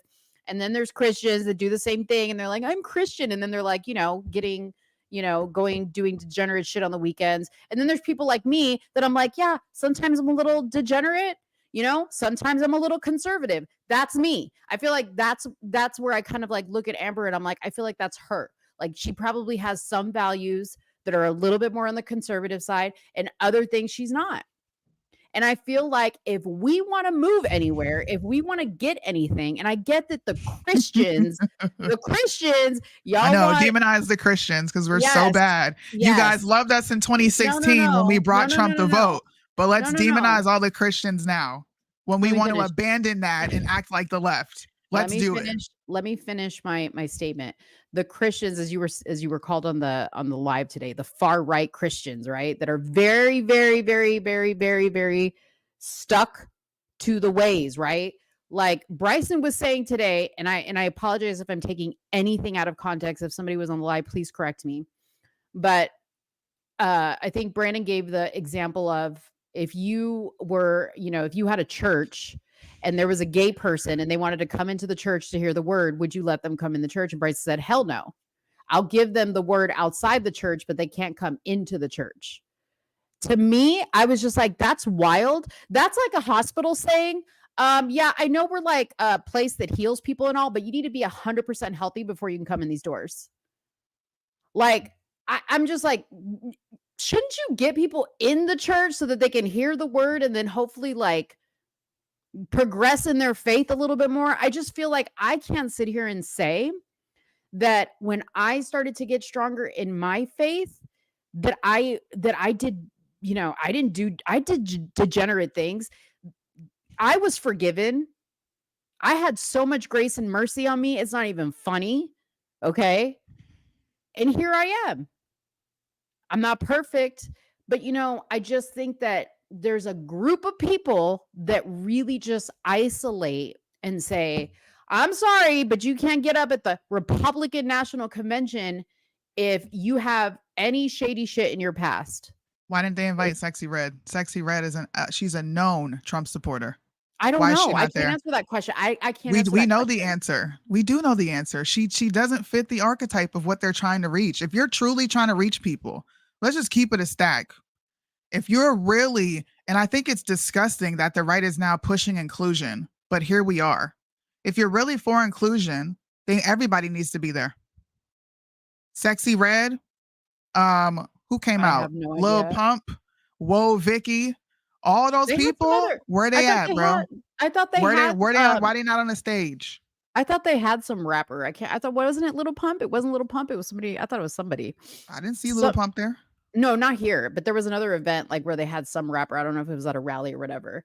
But I don't know. We could go back and forth on this all day long.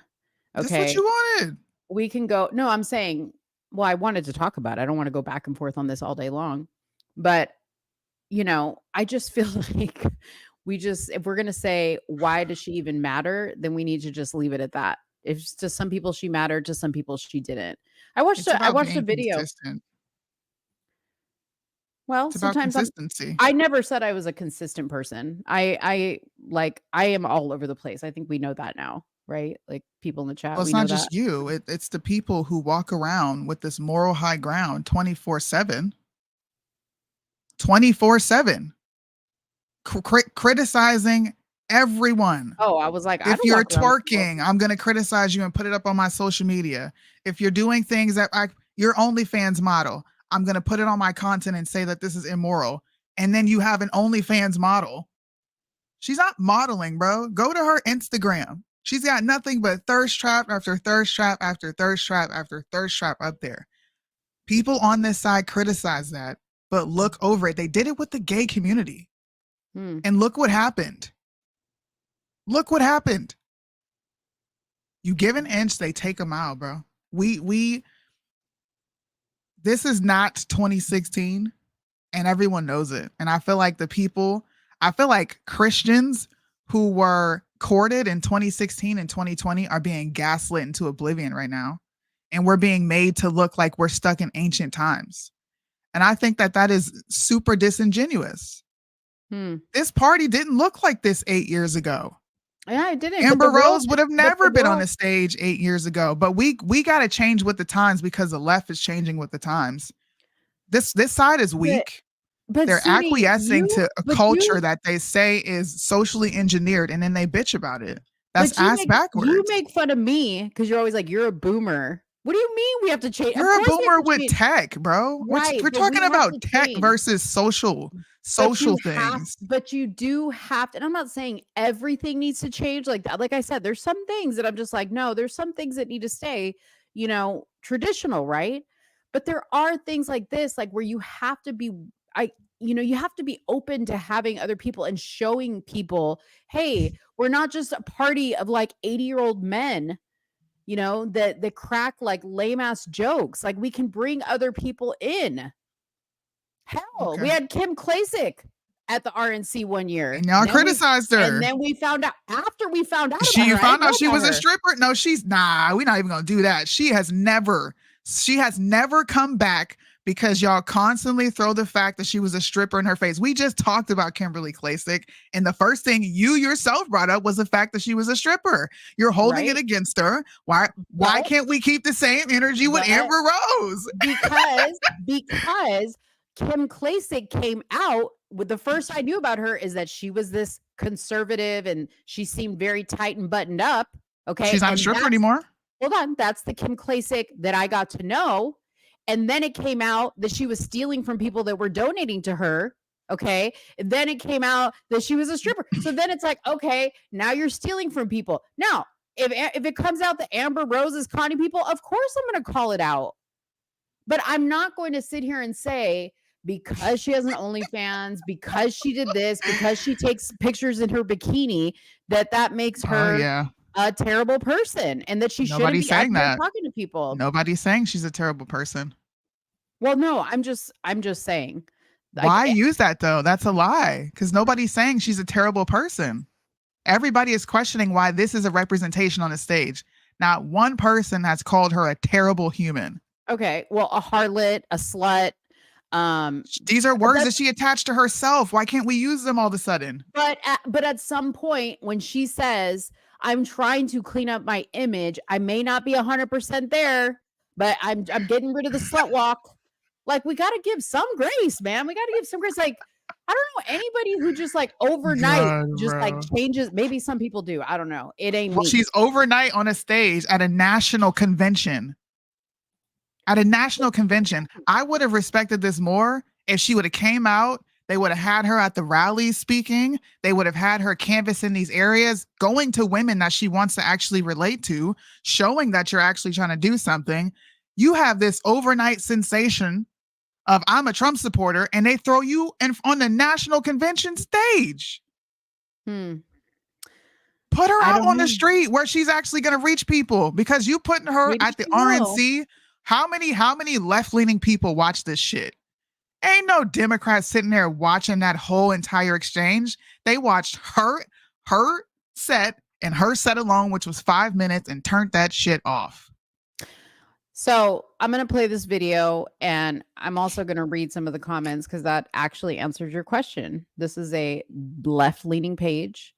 The comments are tons of people saying they voted Democrat. They watched this many times. They couldn't believe the things that she was saying. They were looking into the things that she was saying. So I don't know if you're 100% correct. So let's take a listen.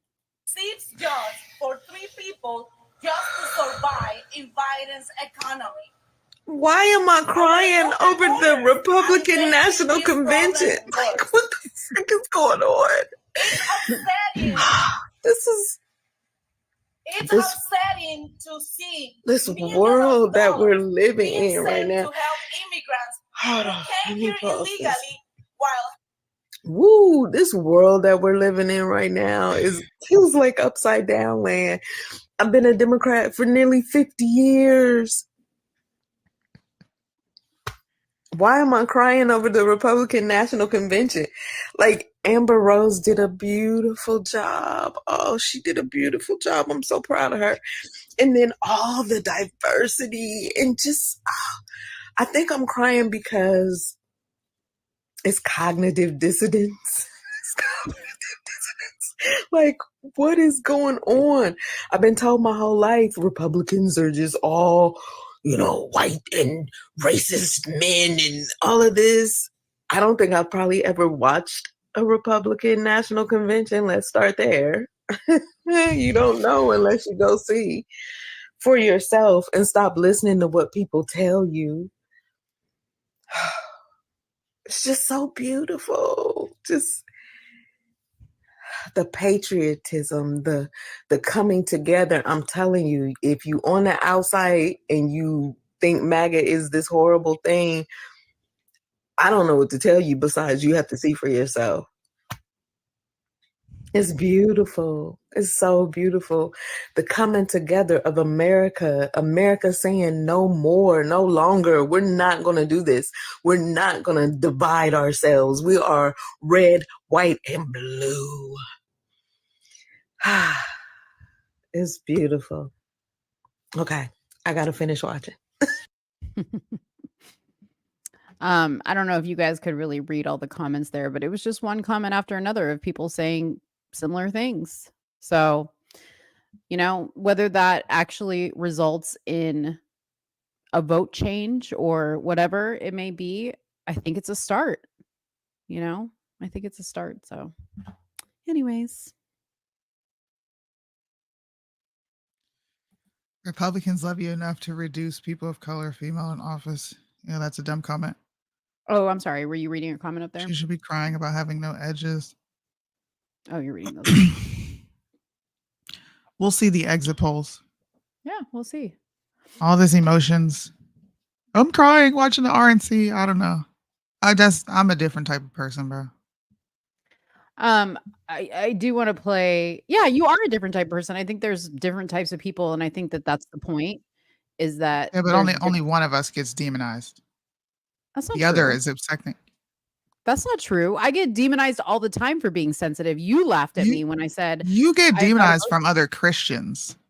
I'm talking about from popular society. You're not demonized in popular society. Oh yes, I am. In what way? Yes. Because you relate to them more so than I would ever. No, I get all the time. I get demonized because you're not, just like what you say. I'm not conservative enough. I'm not consistent to what people think I should be saying. It's just I get stuff all the time. It sucks. It does suck. I get it. But I think being a Christian, being who you are, period, that just comes with the territory. Do I care what people think about me? Not really. I really don't care. I mean, it sucks sometimes to see that people completely misunderstand, and I know that the heart doesn't matter, but completely misunderstand where your heart is on things. But it is what it is. I mean, people don't know me, so I can't expect them. I don't have a memoir that they can read, where they can understand me. All they have is Tuesdays and Friday nights to understand, a little bit of who I am. But I get demonized all the time. All the time. I get told I'm going to hell. Yeah. Love that one. Going to hell. Jesus doesn't love you. I got called a slut one time in my comments because we were talking about what I wear to the pool. Yeah. It's great. It's great. Just out here trying to be a mom, trying to be a good individual, not perfect, but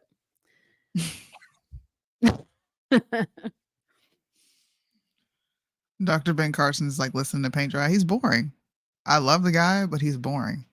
He's extremely boring. I would rather watch his movie and learn about him. Yeah. How'd you pull that up? You can see that? I didn't pull anything up. You didn't just press that?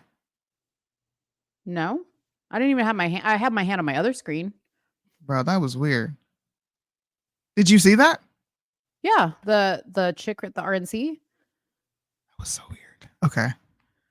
Yeah. Oh my God. Another thing. That just made my stomach hurt. That really just made my stomach a little disturbed. Just popped up out of nowhere. Because I had this in the background and I hadn't pulled it up yet and it just moved by itself. Oh, well, maybe that's maybe that's God saying change the subject. I don't know. I mean, you might agree with this now.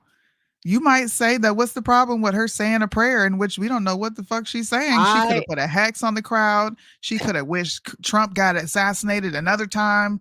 She could have been wishing death on America. And we're just up there bowing our head while she praying to whatever God she's praying to. This scared me. I felt like I was back in the Baptist days listening to somebody speak in tongues. I don't know what you just said. I was just confused. I have no comment on this woman on whether she should be up there or not, but like I was highly confused. Like, where did this come from? Like, it was funny because I don't know if it was before her or after her, but they had like a priest up there, and he did like the benediction. But before he did the benediction, he did like a whole Trump impersonation. It's like, what the hell? He did. Did you see that? No, I stopped watching Yeah. after Tim Scott. I Oh, saw okay. Tim Scott and I said he was up there preaching. Yeah. You would have thought he grew up in a black church. You get demonized because you carry yourself masculine. Have you ever seen me and how I Who, carry me? myself? No, this is what this lady is saying to me. Oh. You call the Latina a bruh. Yeah, because she said something that I thought was ridiculous. So I said, bruh. If you want feminine privilege like us, Habisha, I don't know who the fuck that is, then wear a dress and makeup. Wearing a dress and makeup is not what makes you feminine. What makes you feminine is being able to shut the fuck up and be a wife and a mom and sit your ass down somewhere. That's what makes me feminine. I don't gotta dress up. I don't gotta put on fucking makeup. I don't gotta do none of that shit. And I can say, bruh, damn, hoe, titty, slut, and still walk around here and be the baddest bitch out there. What are you talking about? Oh my goodness. I don't give a that's the thing. You are African. We are not the same. I am black. You come from land. Keep that shit over there where y'all are from. Suni, Okay? what was that? What was that? They speak in cliques and y'all live in huts, bro. We're not a third world country. Like, what the hell? Cam up.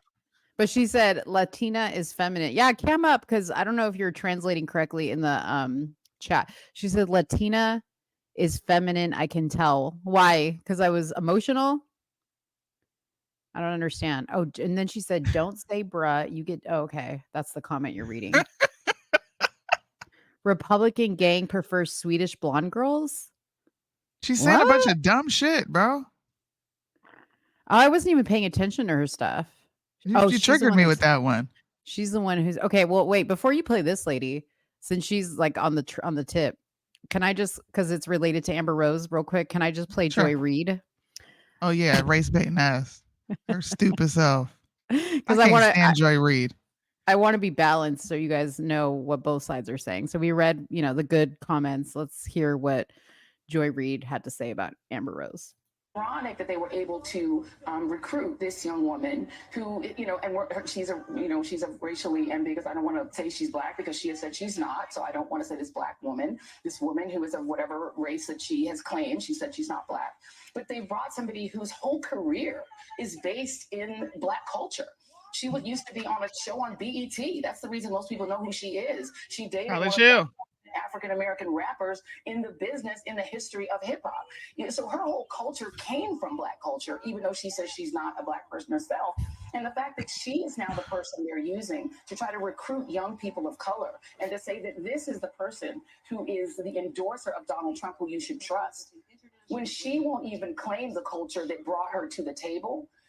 I'm dubious that this will work. I don't know anyone who takes their political cues from Amber Rose, but just in case you do, you might want to duplicate doing your own research because she might not have done it thoroughly. I think when we look at Joy Reid, is she African? I don't listen to Africans. Yeah. Cam up, bitch. Because now you're calling me a bad mom. Get your motherfucking ass up here. You want me to be hood? I'm gonna show you how ghetto I can get. Oh Lord. Amber Rose did respond.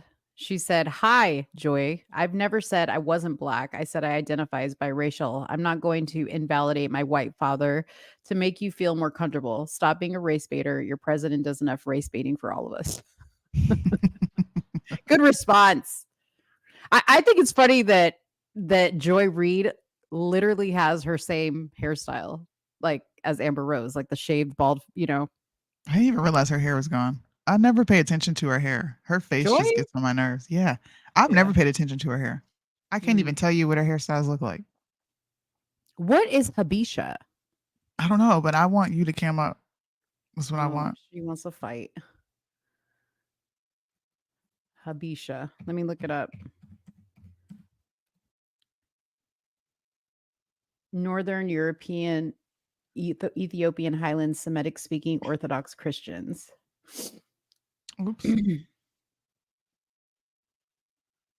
Ethiopian Jews? She does a lot of Donald Trump hairstyles. Who, Joy Reid? I've never seen her. She typing and clicks She too. does. She wears like a blonde wig that's kind of. She's had a wig on her hair? Yeah, she wears like a short I need blonde. to go down a list of hairstyles. I've never paid attention to her. Yeah. I didn't even really know who Joy Reid was until like maybe 2 years ago.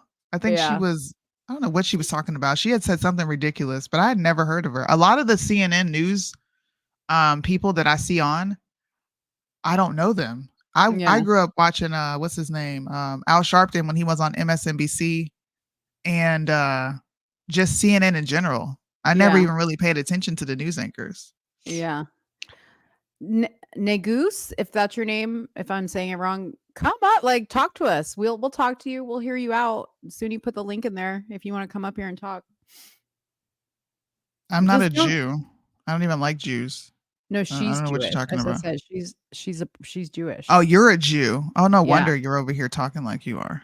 She's an Ethiopian Jewish Jew. Ugh. Play the video of the prayer so people can hear. I laughed when Sudi said she could be putting a hex on all of us. She could have, man.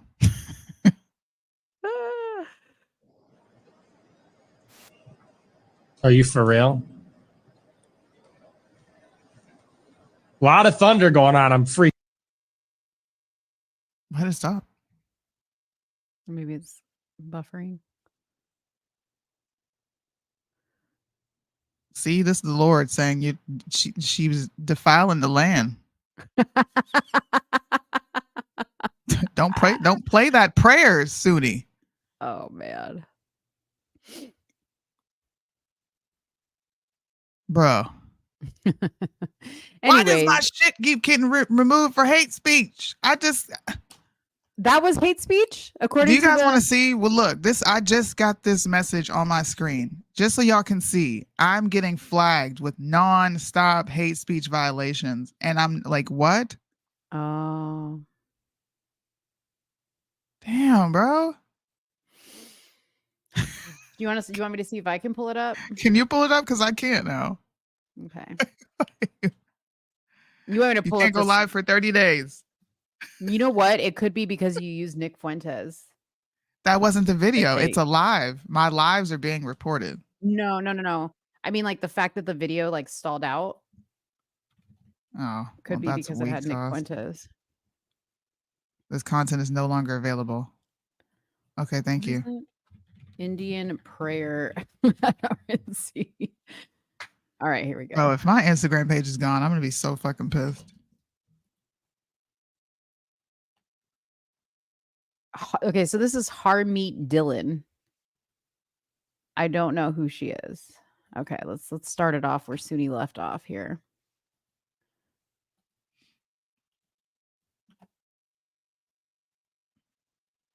All right.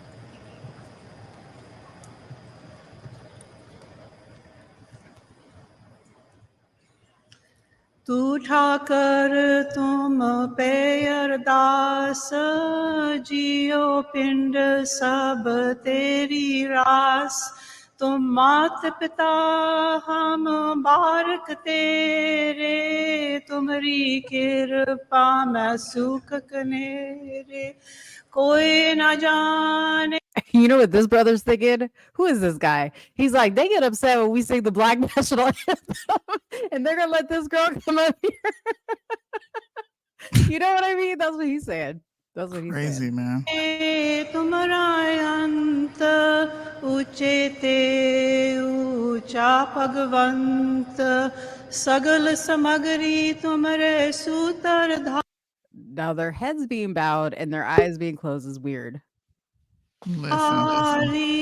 तुम ते होए सो आज्ञाकारी तुम्हारी गत मित तुम ही जानी नानक दास सदा कुर्बानी. Dear Waheguru, our one true God, we thank you for creating America as a unique haven on this earth where all people are free to worship according to their faith. What? We seek blessings and guidance for our beloved country. Please bless our people with wisdom as they vote in the upcoming election, and please bless with humility, honesty, skill, and integrity all those who conduct the election. Finally, we thank you for the Chardni Kala spirit that we have witnessed in President Trump. That is, the tireless and uplifting spirit that is sustained even in the face of violent adversity, like a founding father centuries ago. And we thank you, dear God, for protecting his life. We thank you for his examples of nirbha, fearlessness, and nirvair, the absence of hate when faced with vitriol. These examples of extraordinary calm inspire us. Nanak Naam Chardni Kala Tere Bane Sarbatta Pala. May your name forever be exalted, spreading happiness and blessings and good spirit, that everyone may prosper and enjoy the grace of your peace. Thank you. Do you think so? I don't know if you know, but JD's wife is Indian. Yep. Do you think maybe that's why she came up there? I don't know. Yep. I mean, why Maybe did they got she, some big donor money. why did she give the benediction? She gave And one she of them. said to the one true God. We don't believe that to be the one true God. I know people keep wanting to say, Republicans, listen to me. Republicans definitely ran a Christian ticket. You cannot lie. Paula White was major in Trump's first campaign. Every evangelical pastor that was out there was major when it came to Trump's campaign.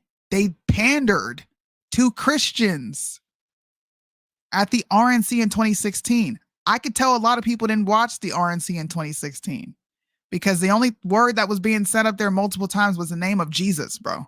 Okay? 2020, it was what it was. You start to see a bit of a shift, but they pandered to to Christians. Okay? They brought up Jesus' name 24/7. We brought up the fact that there is only one God, and we need to get back to the Judeo principles and traditions and values of which this country stood on. We're going to pretend like they didn't do all that. They did it. Yeah. And now we're just supposed to sit back and be like, well, let me be respectful of someone up there praying to a God in which I don't worship. And you're saying that this is the one true God. What is happening, bro? Yeah, that is weird. Are we at, this is NATO. This is letting every representative get on stage, say a prayer so that everyone can feel included, bro. This is inclusion. What are we doing? And people are all for it. This is weird. This scares me. Not even just as a Christian. I'm a believer in Christ first. But this scares me as an American. It's weird. It's what are we weird. doing? Because I'm like, what? I mean, if you're gonna have one come up there, then are you gonna have like all the denominations? Where the Satanists at? There might be. Look, Amber Rose is atheist. Can they get up there and pray to their imaginary God or a lack thereof God? Can they get on stage and say, hey, God doesn't exist, but you guys need to go vote for Trump? Is everybody going to get on stage and say what they think? Like, are we just going to open Pandora's box? She is atheist. I didn't know that. She's atheist. She don't even believe there is a God. I didn't know anything about that. I don't know anything about her religious affiliation, but let's cleanse our soul with a Christian prayer from Pastor James. I pled the blood of Jesus before this bitch prayed. Before you press play, I said a prayer because I don't know what she's saying. Before she put a whole hex on all of us. Sure I could did. tell. She put a curse on all of us. I'm just gonna play it. I won't play his whole prayer, but I will because I want to see how people are with this prayer. Let me just see. Well, why didn't? It's a great pleasure to be here. Great pleasure to see President Donald Trump safe.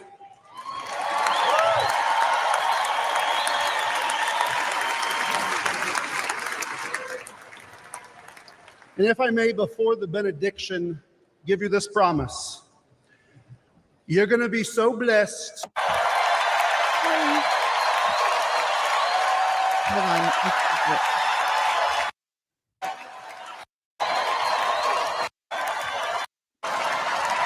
Being blessed. I guarantee you're going to be tired of being blessed. I guarantee it.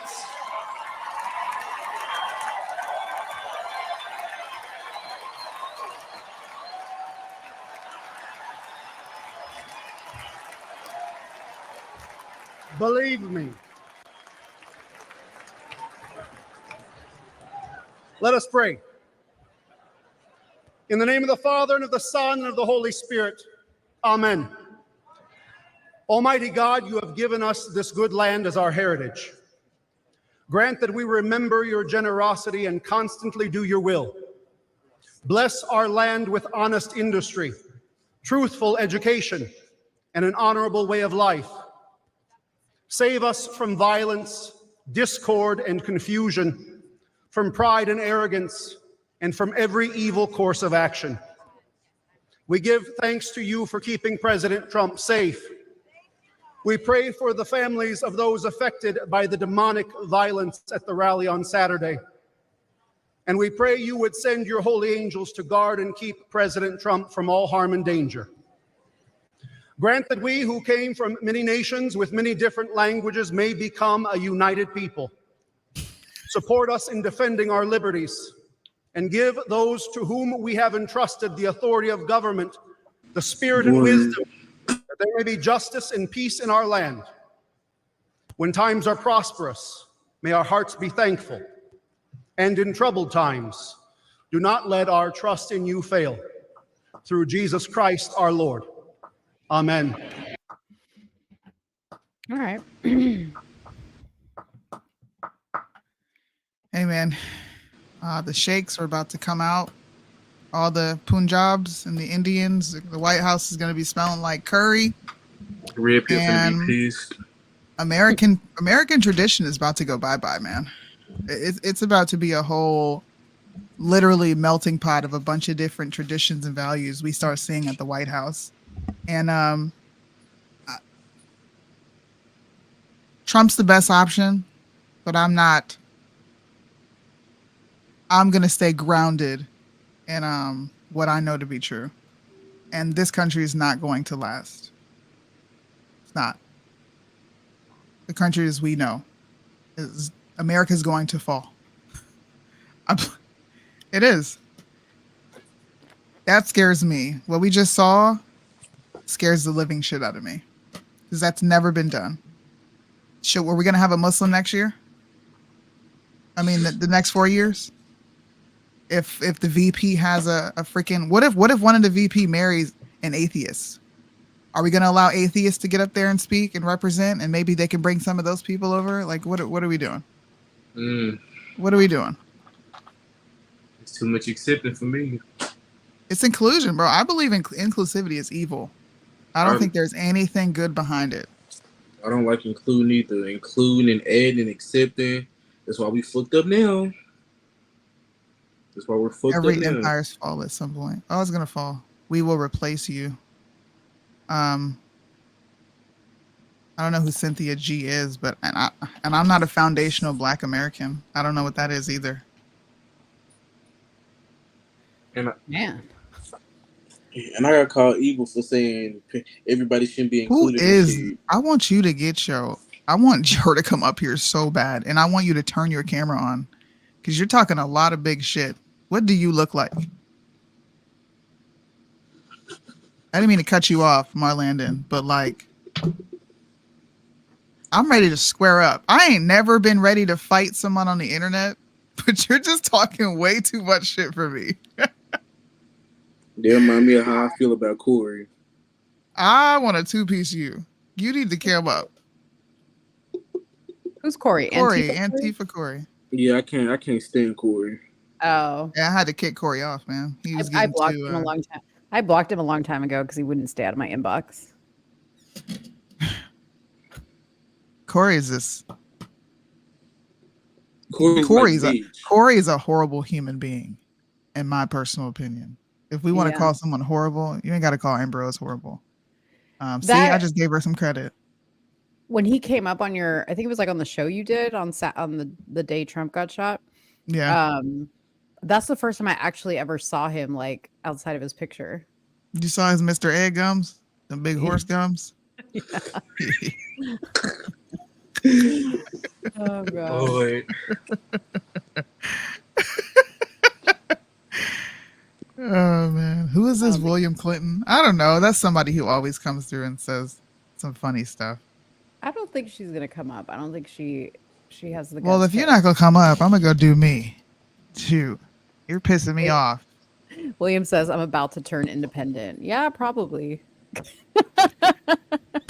She's been trying to convince herself she's conservative, and then when conservatives act like conservatives, she's shocked. I'm like, but I thought you were a conservative. I do. I have, like I said, I think what did you call you? You gave me the proper. You're a moderate. A moderate. Yeah. That is who Trump is going for this go round. And moderates, man, you guys are gonna fuck shit up. At first, I had been trying to figure out who I was. I didn't know what I was at first, based on what I support and don't support. Mm-hmm. Like white America can tell you where you came from. African. You're darker than me, but want to disclaim African. I'm self-hating. Lord. Dustiana. Like what? Because I don't like change, bro. I don't like it. Change is never good. It's never good. Like I'm talking about with the way everything's been accepted now. That's what I mean by change. It's not good. Nothing is good about this change and progress, quote unquote, that they want to call it. Yeah. Ain't shit good about it.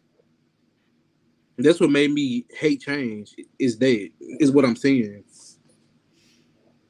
You know what's crazy? And I'm sure Suni will laugh at me and she'll be like, "Oh, you're such an eternal like optimist." And I know I'm going to say this again. I am not the perfect Christian ever, never have, never will claim to be. But I have so much faith in God that nothing really like upsets me. Like when Suni said our world is like never going to be the same. I hope that doesn't happen, like actually come to fruition. But you know, it's a possibility. It's a possibility, right? That it could, I'm saying like in our lifetime. But I have so much faith in God that I just live my life like, I don't know. I am observant of things. I have opinions about things, but I don't get bothered to the extent that some people do about things. And when I say I don't get bothered, it's not that it doesn't upset me or disappoint me, but it's definitely not ruining my mood. It's not. You better than me, because certain stuff that I see, I'd be disgusted by. Like, is this really life? Is this really reality? Like, what the hell? There's definitely some stuff that like makes me think that. Yeah. Like I do think that sometimes. Of course I do, because I'm human. But I don't get like I don't get like I guess down in the dumps about it and say like, oh God, this is the end. I don't like to think about that. Social issues as well on how people think. Yeah. Yeah. I mean, I know when I talk to people who are much, much older than us, they went through these same emotions as they watched the world change, you know, when they were our age, and they saw, you know, like the feminist movement, you know, the what was it, the peace and love and all this other stuff that came in and all the things that happened, the Kennedy shooting. They thought all those things when they were going through it as well. So I always keep that in mind, right? Like to us, it seems, and it's 10 times worse for us because we have this constant scroll all the time telling us of all the negative things in the world. Like how different would it be if that scroll was like actually giving us some type of positivity, but it doesn't. And then being one of the few in my family that hate change is hard. It's hard. Yeah. Yeah, I can understand that. Because I'm not finna accept that it's more than two genders. I'm not finna accept that you can now take a child out because you don't want it. I'm not finna accept the fact that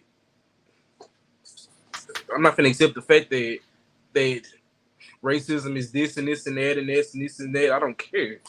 Mm-hmm. I don't care. Mm-hmm.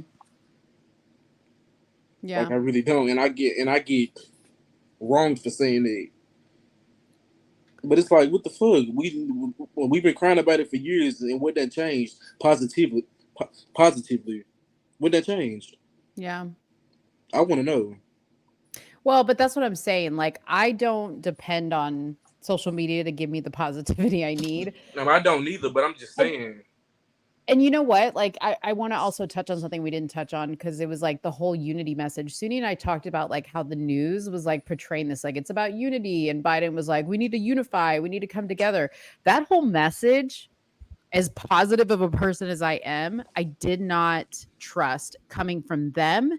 And then when I saw Trump even make a post and he used the word unity, and then Melania wrote a letter and she used the word unify, I was like, whoa, this is weird, right?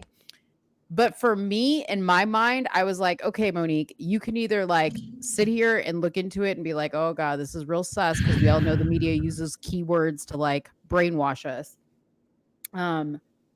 But when I heard the word unity and I thought about it some more, I was like, the way I'm going to unify is with those friends and family members that, you know, a couple years back cut ties with because of my political beliefs.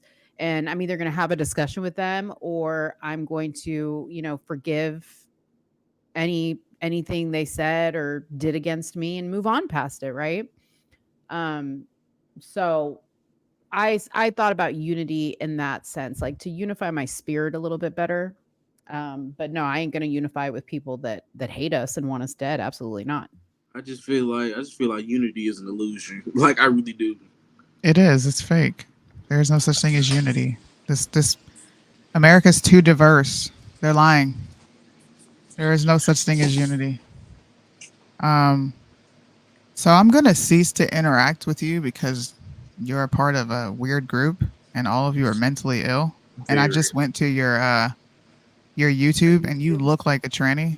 So I'm not even gonna dignify you, whatever the fuck you are, with a response. So that's a trans Christian Ethiopian Jew. Oh Lord. Oh Lord. There's too much. And they got the nerve to have the Star of David up there. An atheist LGBTQ activist, Afro Dan Ethiopian Eritrean mixed boy. Judeo. Well, I want to see the video. Let me see a video. Judeo-Christian, born and raised in Catholic school in Copenhagen life. Mission to discharge penal code and demolish anti-gay bills of African Christian states. Anti-gay bills and penal code law establish anti-Black lives genocidal laws. It's one big run-on sentence. What the fuck are you saying? To push Africans out of their own homeland into the better male group's secular Western patriarchy. So you're against a patriarchy, which means you're against natural structures. Did he say just they men always leading? bullied him for being pretty? What the fuck? Black heterosexual Ugly. colonized males were never fit and born to lead Black human resource of Africa with their self-hating colonized religious white lusting pathology and psychology. Black male athletes and entertainers in white Western nations accept anything wrapped in whiteness. These expendable colonized African tether class immigrants can only live side by side peacefully with Caucasian white privilege LGBTQ lives, because whiteness is what colonized Muslim male groups and Black male fetishizing globally, especially Danish Muslim residents, is weak for white love. What in the action? That was mental illness in a freaking summary. What? You want to watch a video, Mo? Actually, I'm looking at all of his videos, and they have music on them. So if you want to like mute it, because never it has, mind. So yeah. this thing is not talking. He's not talking in any of them, right? No. He's just like moving to music. Oh, okay. There's nothing really like inappropriate that I saw. I be shit gay. I was watching the shorts.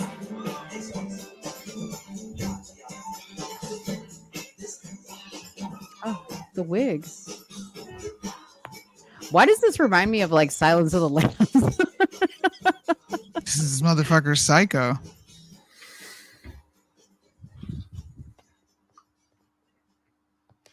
You play in hair and makeup. Yeah, weird. Listen, you don't want to talk to me. I mean, there's only, I mean, to be honest, he only has 22 viewers. He's not really like reaching anybody.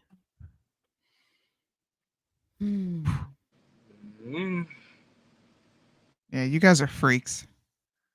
We'll just leave it at that. Fucking See, but freak, like what I man. don't understand is like I'm curious to know, like, how did you find us?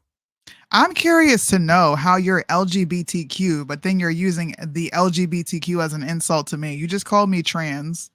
Yeah. You're talking about whites colonizing, but you're making fun of the fact that I'm dark skinned. You're like all discombobulated. This is why I'm saying you guys are freaks of nature.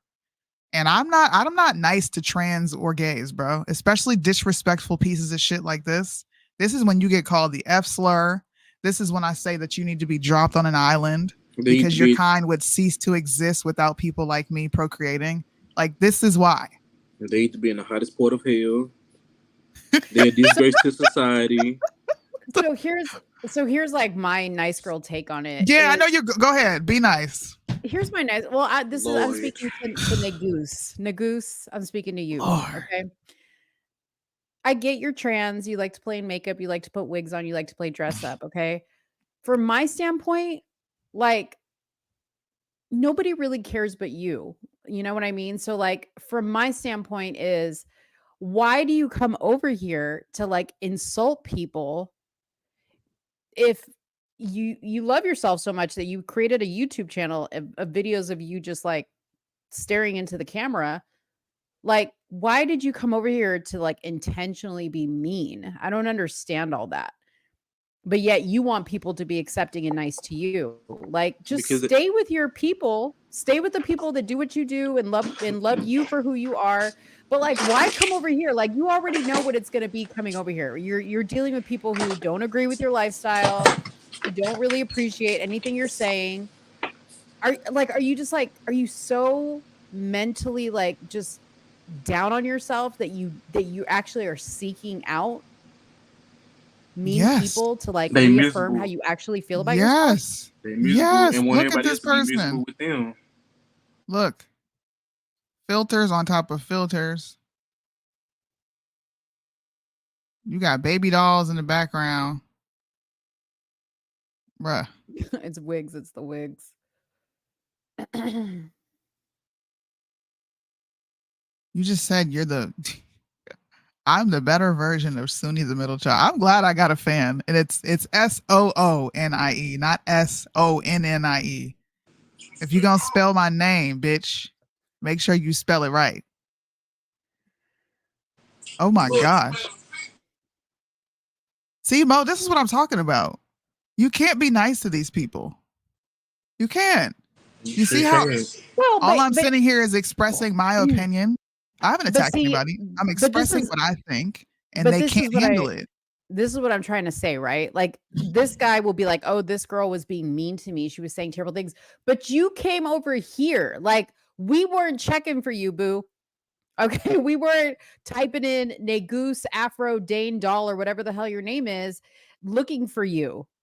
Like, you came over here. This is what I'm trying to say. But then you're going to turn around and call, Suni all kinds of names and get mad because she's saying what she's saying about you. But you came over here for that. Like, why? I don't understand. I don't understand that. Like, that's what I'm trying to understand. And please tell your 22 friends, like, this is what people hate. It's not me personally, okay? I don't hate that you choose to be gay. Like, as long as you keep it to yourself. You can play dress up in your house, do it all day long. I don't care. But you come over here and you're nasty. Why are you nasty? And then you're going to come over here and tell two real biological women how we should be when you're a man? Cage's 2024 and Deontay voice. Look at that 5 o'clock shadow. Strong ass jawline. That's why you so mad. You look like a man and you don't want to. Look at that. You are actually a very nice looking man. Why did you change that about yourself? Why do you hate yourself as a man? You are a very nice looking man. Oh, he's on a filter. I thought he was really bald. See, like I think the But same the thing. mustache is real though, right? No, because it Oh goes no, that away. disappeared too. Damn. But see, like it's a man filter, so that looks good on you. Like I agree, you're not a bad looking guy. Like I No. wish you would come up here so I could ask you, like, why did you want to be a woman? Because I say this with love because I want you to understand. You look like a clown as a woman. You look like a clown as a woman. You look very nice. I think you're not a bad looking person as a man, but you look like I get that you're a man with very feminine features, so maybe that's why you felt like maybe you were born in the wrong body. But you're a man. Embrace it. Be a man.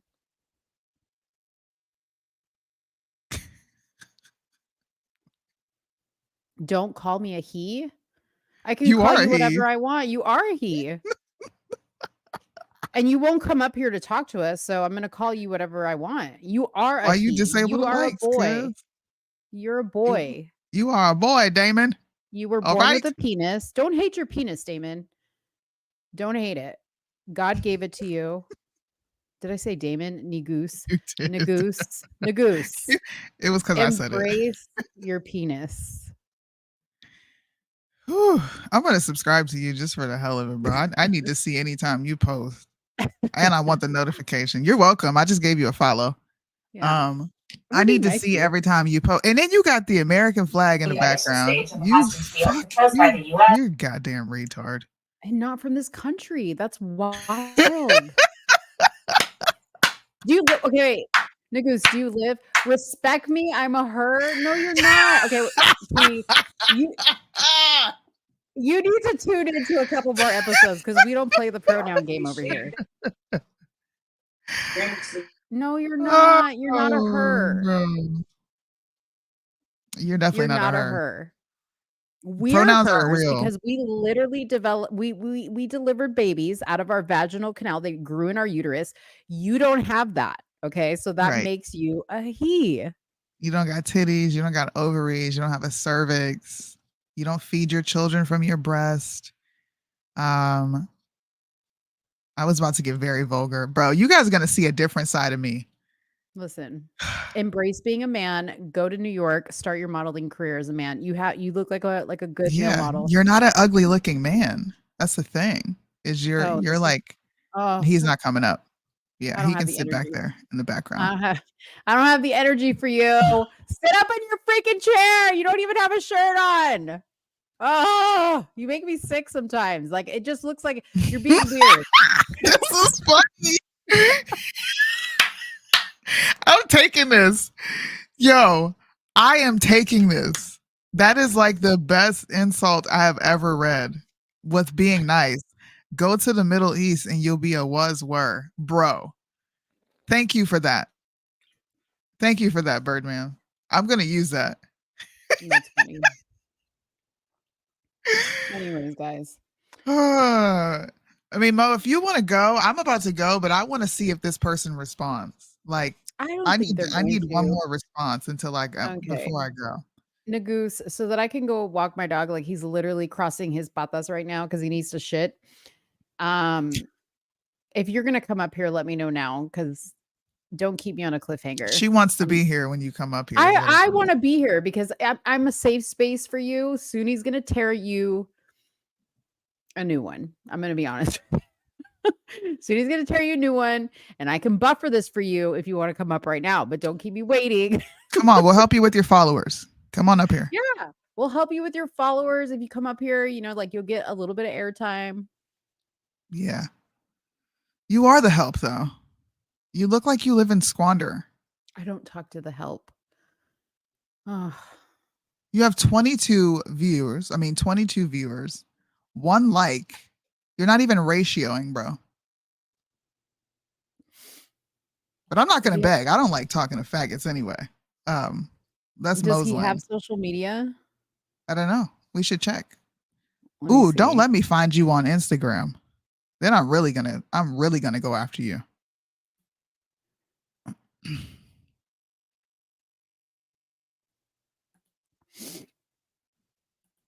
After dealing with it may have no. Yeah, that's him. No. No, Instagram. No, I don't see one Nigas. unless What's your Nigas? What's your Instagram, Nigas? Let me see. What's his name on here? Nigas Afro Danny Doll. I'm telling you, these men hate women, bro. They can't stand women because they're not us.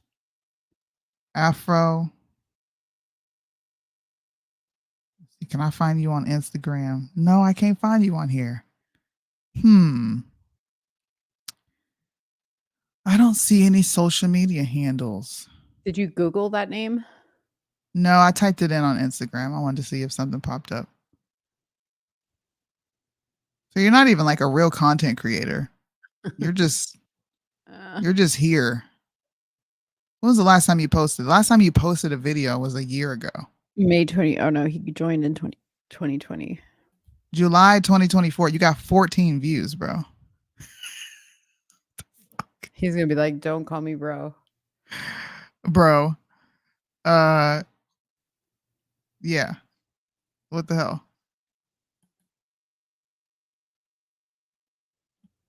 Oh my Lord. All right, everybody well, go give him a follow. We Help him tried with to his be subscribers. inclusive and bring you on the show, but Yeah.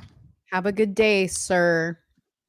None of us want to be you. Yeah, you do. You want to be women. You talking about give him a follow? Fuck him. You wanna click, girl. You want a whole lot that we got. That's why y'all go through these surgeries and get these fake vaginas that have literally no feeling in them. And that's weird. It's fuck. How do you're like purposefully neutering yourself and taking away all the pleasure out of sex so that you can fake have sex like a woman?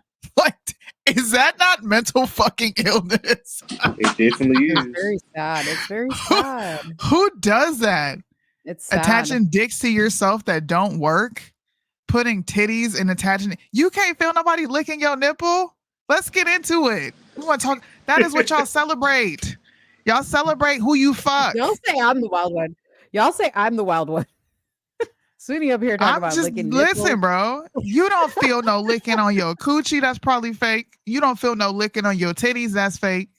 You don't feel no pleasure or sensation down there. Bitch, you laying down, faking it. I don't gotta fake. And them trying to The get pleasure that I get from my husband is real. Okay? Oh my God. This is like the most I've ever heard you talk sexual. This is great. This is not even talking sexual. This is biology. It's truth. Unless you still got the boy parts on there, you jerking off. You ain't even got no clit to play with. What the heck? Y'all gonna go there. Listen, this is how real women feel. You don't have none of the equipment, but you want to pretend to be what God made me. He made me this. I came into the world this way. You gotta put on a facade. It's crazy. I don't need, see, look, I got designer in the closet, honey. This is politics. You got a Chanel, probably some old ass Chanel shit that somebody gave you just sitting on your bookshelf because you feel good about having something that says Chanel there. Oh, what? Sudi, you are what? funny. Do you vacation every year? Have you ever traveled outside of which you live? What in the world? Thank you. They not like us. I'm about to quote Kendrick Lamar right now. You're mad because you're not us, bro. That's what it is.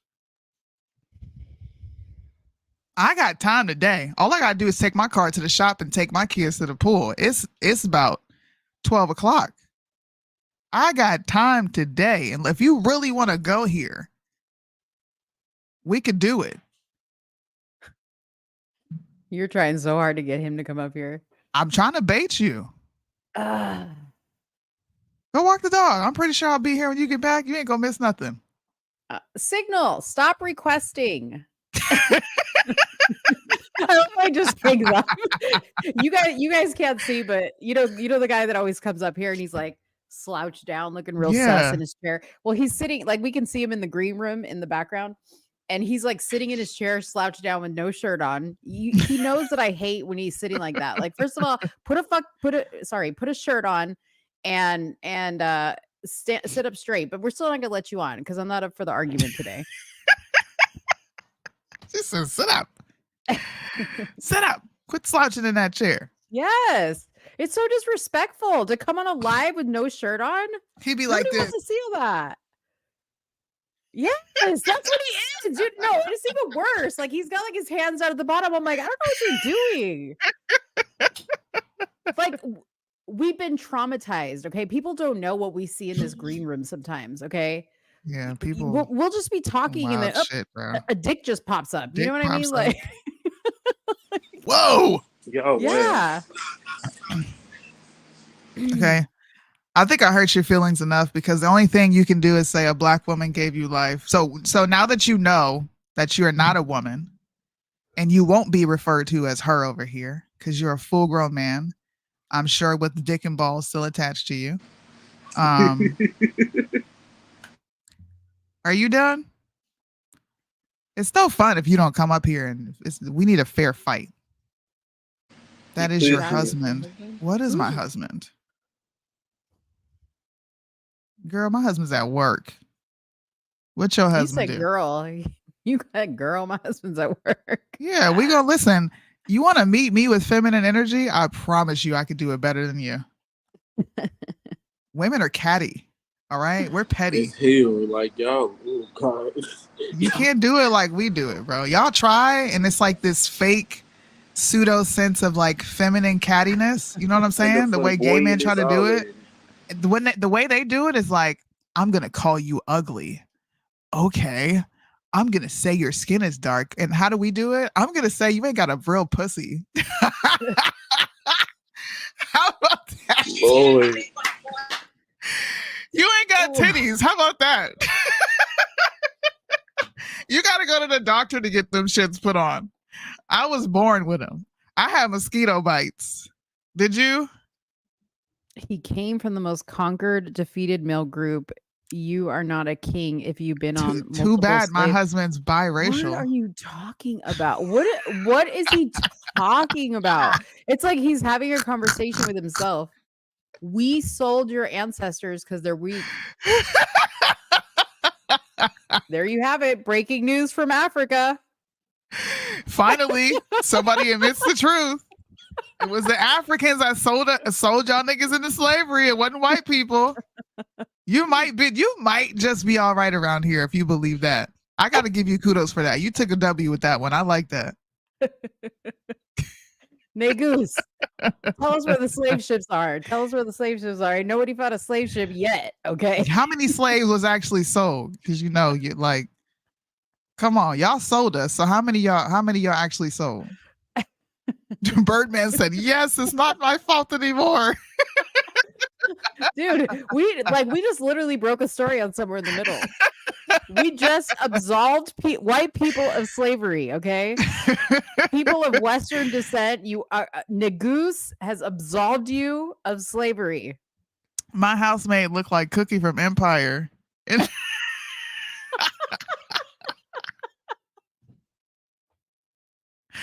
What is Ruby going Rose on? have a Negroid housemaid in Interior too. Oh my God, bro. What is going on right now?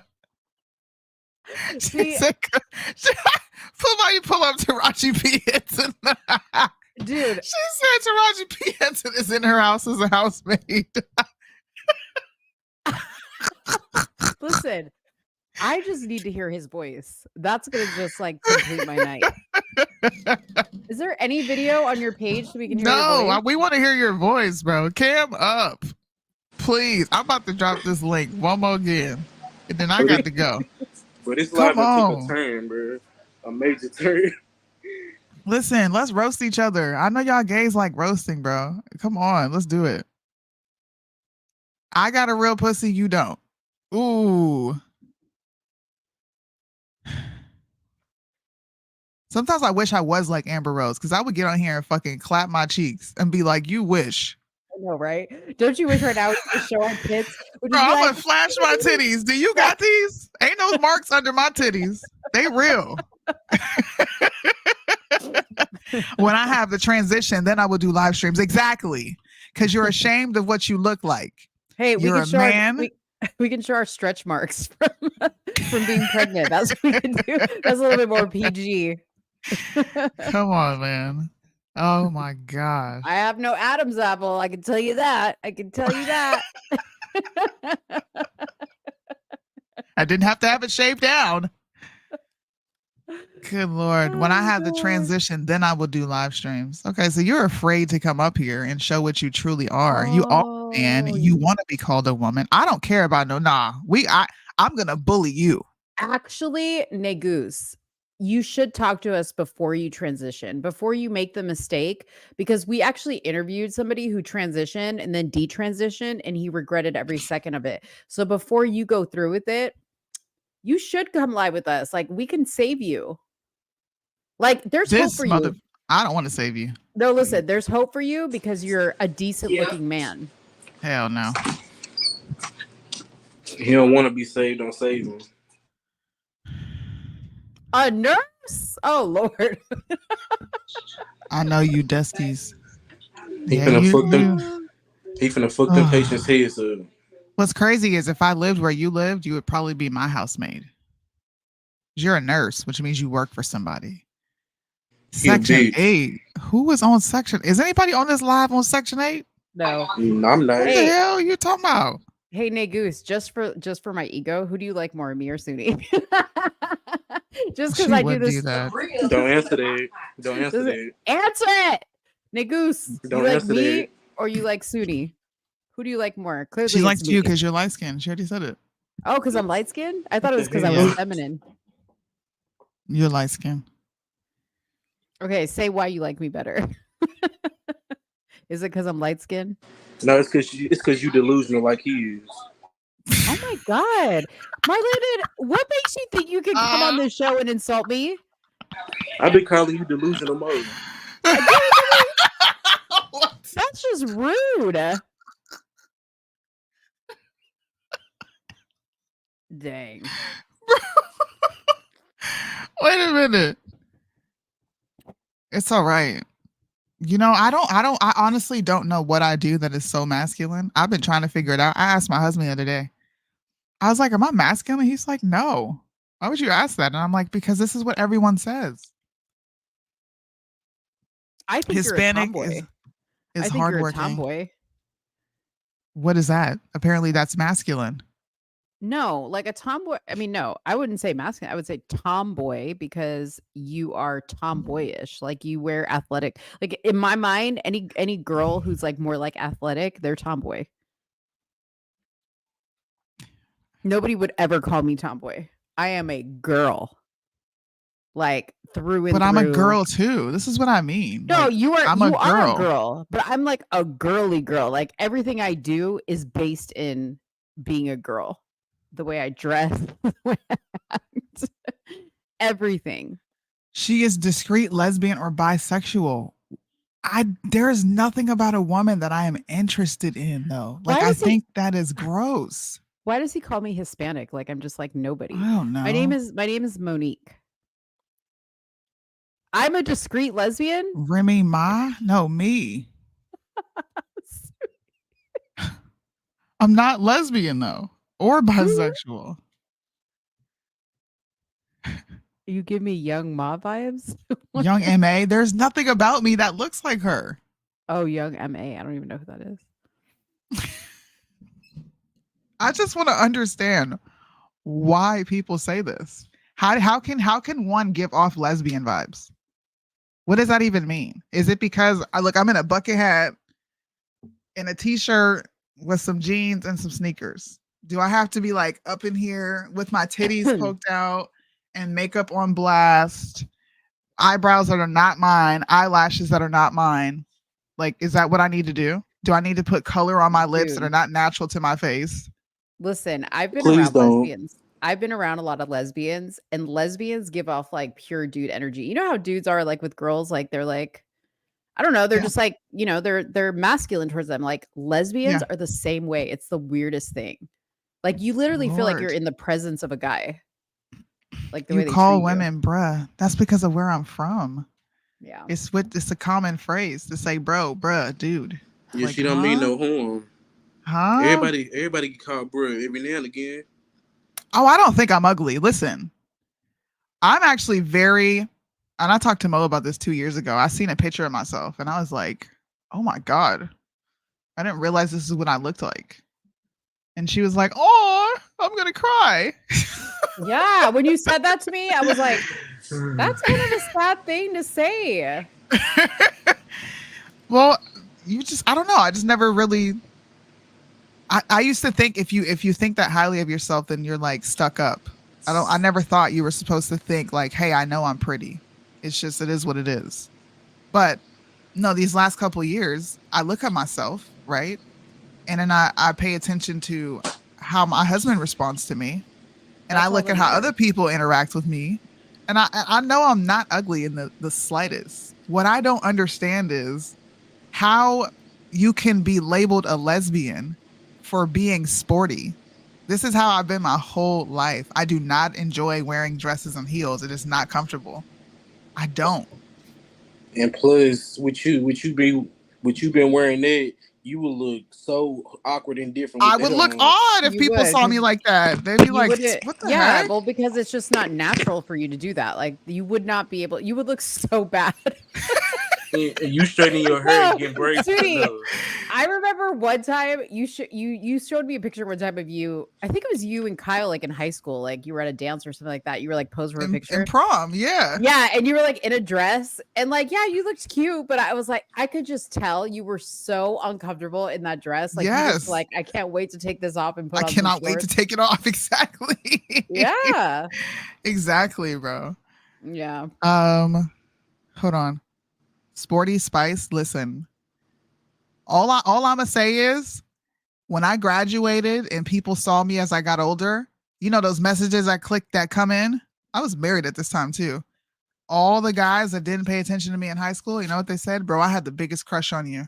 So clearly, you don't have to really do too much as a woman. I used to run around in a hoodie and jeans and a t-shirt and basketball shoes 24/7.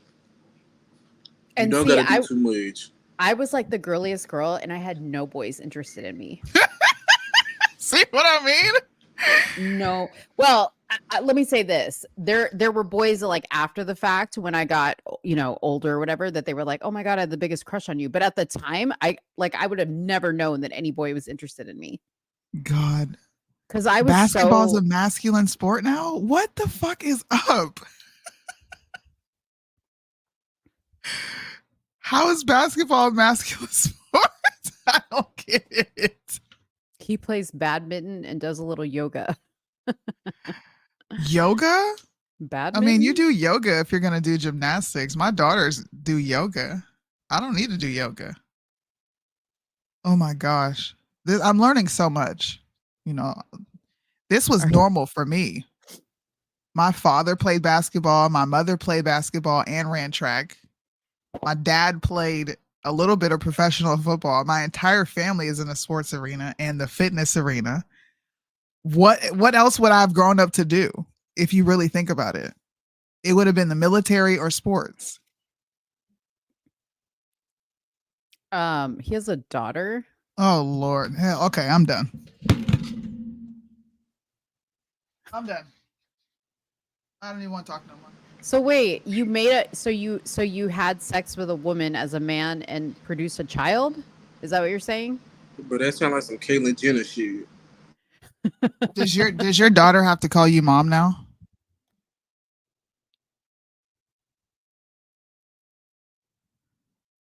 I think I'm resting in my femininity very well though. So so you got a surrogate? Well, if he's in another country, oh my god. It's free in Denmark? Oh, you're child abuse. That is child abuse. Rainbow family. So do you have more than one kid? Oh Lord. Are you And then letting you your child just like grow up the gender they were born? Because you referred as the daughter. It really is a girl, right? Or you just like what if it's a boy? relabeled? You relabeled in your head? Excuse me. High taxing, give it to us for free? What do you mean? They just give you a I child? have a daughter with a white man. So you're a So- self-hating nigga. Somebody need to investigate that country. So you're gay?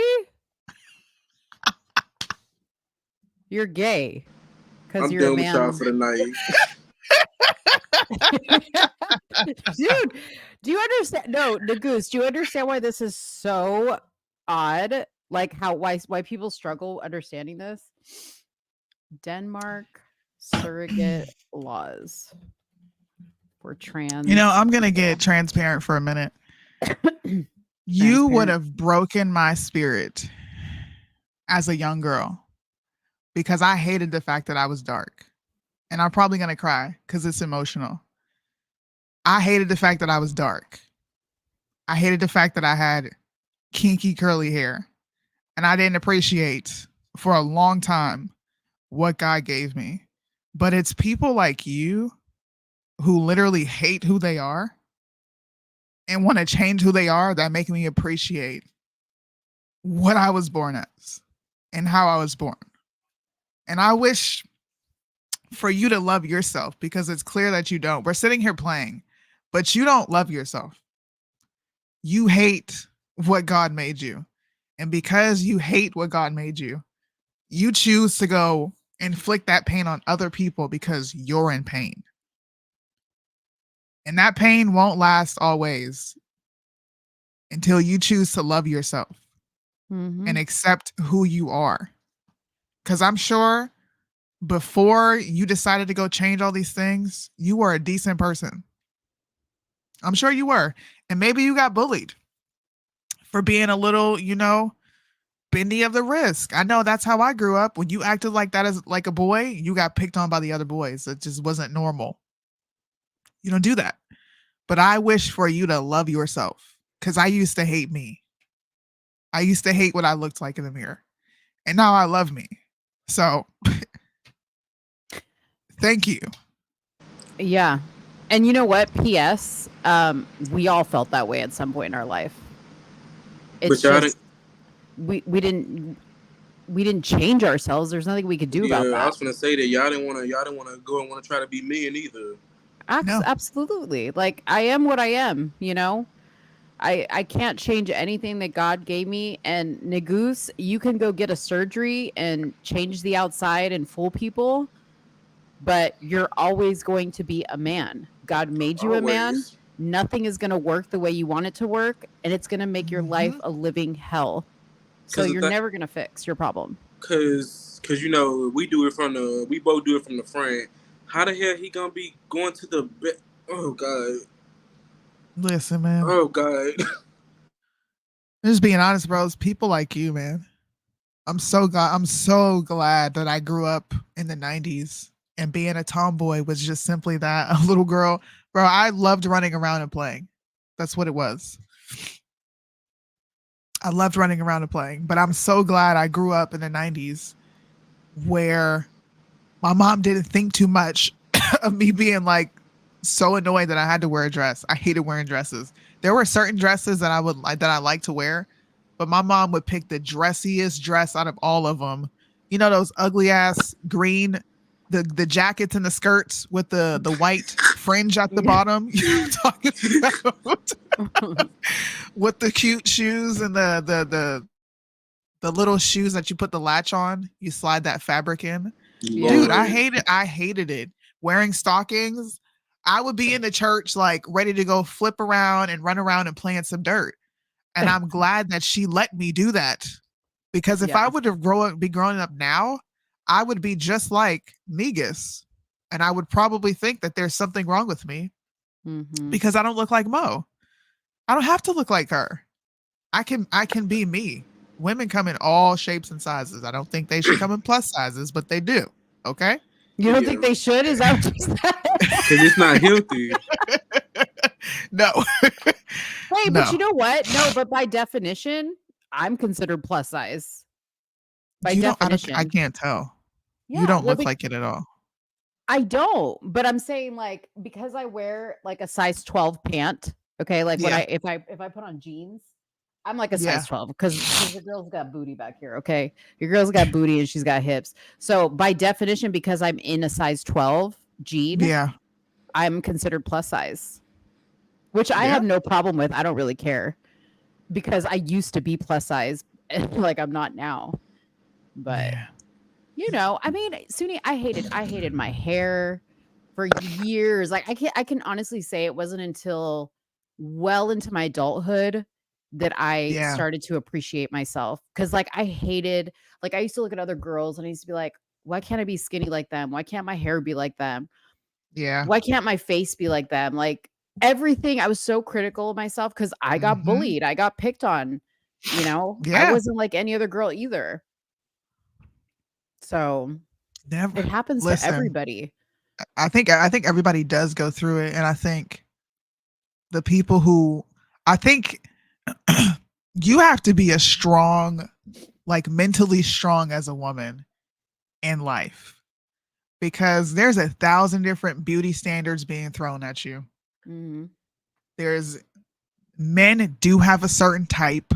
Let's keep it real. Men lust after these women that are on social media. They do. They have to have a certain aesthetic. You know, a lot of men are coming out saying we like the natural look, but be honest, because when I was coming up, there was a certain type of light-skinned girl with long hair that every dude went for. Every single dude. If you were dark-skinned, you were perceived as ugly where I'm from, up north, Burnt biscuits Pennsylvania. and Anybody all. who's in Pennsylvania and you lived in that area, to be dark skinned was disgusting. You're dark. Or I would hear this all the time. You are so beautiful for a dark skinned girl. That created such a complex in me because I'm like, what does that even mean? And sometimes Like I people still of get your that. own race would say that? Yes. That's Heck so yeah. crazy. Wow. Hell yeah. Yeah, in my opinion, light skins, in my opinion, I don't care what nobody say, are basic to me. You just light skin. What the fuck? You're light skin. That's what I'm hearing now. You're What? basic. Wait a minute. Why are we getting into shaming skin colors? No, now? it's not that. It's just the whole propping up one and put down the other. Like He's saying like you're putting down this woman who's dark skinned because you're light skinned and you look Yeah. basic. Like Yeah. what are you what putting is her it? down for to lift yourself up for? I was teased because of my complexion. You from Philly, so you know what I'm talking about, bro. Pennsylvania, I don't know what it is. The women up there are so mean. If you don't Really? look a certain way, if you don't dress a certain way, if you don't hang out with the right crowd, they are so mean So and cliquish. does the skin what is it, like the skin color shaming come more from like women to women, or do women do it to like does it come more from women? Because from what I No, hear, it comes seems more like from men. really. yeah, it came Yes. from us. Then it went to the women, such as, oh, he like me because of this. She too dark. She ugly. She look like a monkey, a gorilla. All of that. That's how they started. It came from men. That's where I heard it from most of my life. Do you get skin shamed, Merlandon? No, You never have? no. Hmm. But Do yeah, you prefer dark skin? Do you prefer a specific race? yeah, dark skins, You semi like dark color or skin? darker. Me too. It's just something about them. That would be my preference. Listen, I think dark skin's She said, beautiful. "Me too." Me too. Me too. But you're talking to somebody who loves them all. Okay. Probably the only Yeah. race that I could never, I just haven't found one yet. Okay. Unless they're Yeah. mixed with something else, is Asian. Asian. Yeah. Yeah. I can never get with the Asian like look. Black people give career to girls who change themselves. That's true. The black women, and this is why I say the beauty standards will have you looking like, what's her name? Kendall? Is that her name? Kylie. Oh, Kylie. Yeah. Kylie Jenner's. If you put her face next to Alato's face, next to the what's her name? The Kyle sister. I can't remember her first name. Her, Trina, If you put all these women and you stack them up to her, they all look like variations of this one white woman. Yeah. They all want Well, to look alike. Look at Beyonce now. She's turned into a full white woman at this point. Yeah, and people got the nerve to say she just light skinned. She was not that light before. No, she wasn't, right? No, she wasn't. It's crazy. Look, I love Kylie. Kylie is pretty. I have the same amount of lip fillers in mine. Mm-hmm. I'm so glad that I didn't change myself and I didn't cut my face up. I'm so happy. Cause you gotta think all that play in the Botox, the lip fillers, the BBLs, the and they're dying because of it. Yeah, cosmetic surgery, that's dangerous. Yeah, like you're opting into a major surgery so you can alter what you look like because you don't love yourself, and because they want to look like something that ain't even real. That's so sad. And the other thing is like the psyche of somebody that even contemplates that, right? Like for instance, like I don't like my ankles. Okay, like I have ankles. I have Latina ankles. They're not dainty. Like Suni has like skinny ankles. I wish. Okay, like it never once occurred to me like I wonder if there's a surgery to fix that. Yeah. You know what I mean? Yeah. I just and even like the skin, right, that I have left over from losing so much weight. Even that, like there is a surgery to get that removed. And I just don't because I'm just like, it's a reminder to me like of how far I've come, you know? Yeah. And the thing is, what I was always told is that once you go get surgery one time, you're gonna want to go back again and again and again and again. Yeah, because you got to now start tweaking everything because you can't get this done and then the other part doesn't look like it matches you, right? Yeah, disproportionate. Yeah. Yeah. Eyes don't match at all. Like Kim Kardashian, I saw on her channel, she's doing these like workouts now, like where she has these like electrodes attached to her thighs because she's trying to make her thighs bigger because she's probably received so much feedback that her ass don't match the thighs. Mm-hmm. These are, man, look at these comments, bro. This is so hateful. Yeah, I'm so sorry that you have such low self-esteem, Negus. I really am. I pray for you. I pray that you wake up before it's too late, before you go get a surgery and change it all. Hey, by the way, my husband actually looks like Albie Shore and Chris Brown. So I don't know what you mean by that. My husband is rather attractive. I am atheist. Well, I mean, hopefully everybody enjoyed that transparent moment. And if anybody else relates to that, love yourself. Seriously. Love every part of yourself and cherish it because you've only given one life. You're only given one body, one face, and that's what you're born with. Love it. Because when you love you, it exudes on the outside. That confidence, that's what draws people in. Mm-hmm. That's what makes people want to be around you. That's why, look, that's what I get told all the time. Dude, I love your honesty. I'm glad I know what I'm getting right here up front with you. And people want to be around you. Of course, he doesn't believe in God. He doesn't, and that's okay. Because we all have a come to Jesus moment. Kind of like Amber Rose, which we will see if it actually sticks. If she has her come to Jesus moment and she's absolutely serious, okay. I don't think it's going to happen, but I'm going to sit back and watch.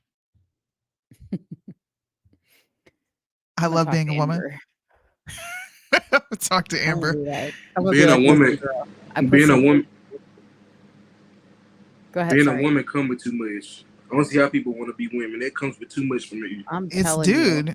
It sucks being a woman. People are mean to you. They make you hate what you look like. You feel the need to change yourself.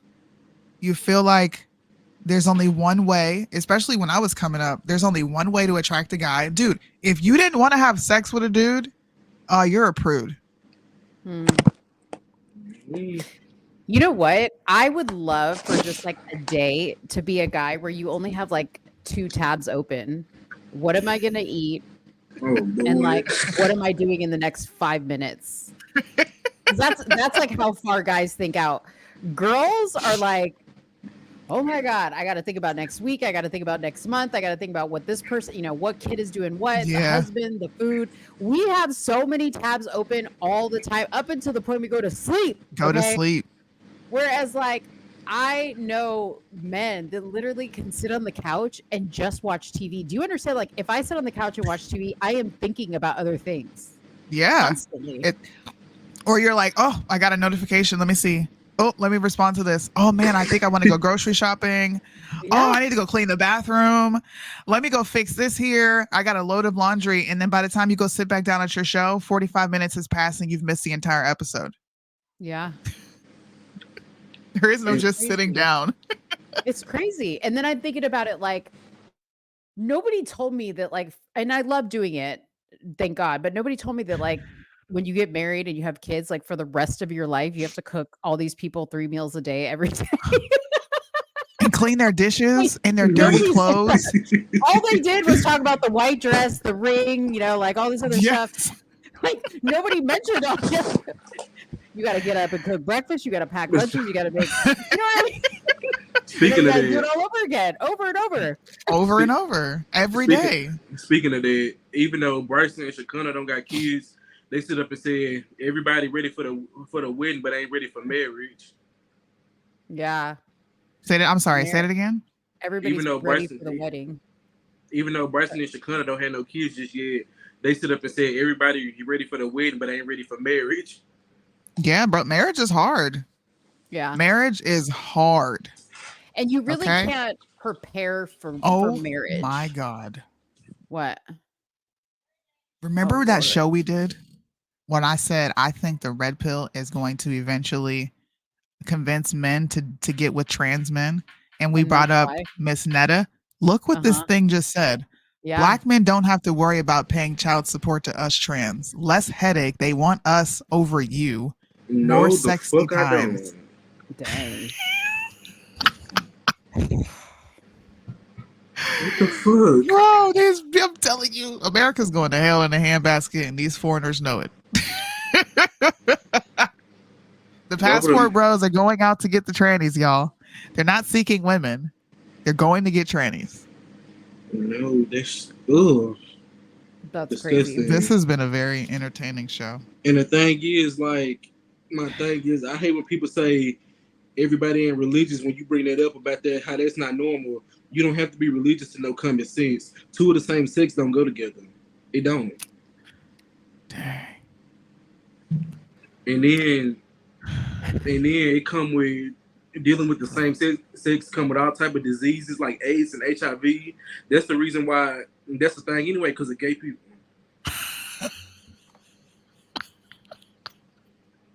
It is. They are responsible for AIDS and HIV. What is going on? This is not like Niggas. What?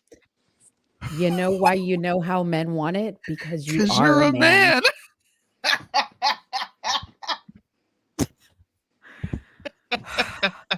Since you gave us the slavery tip, I thought I'd throw one your way.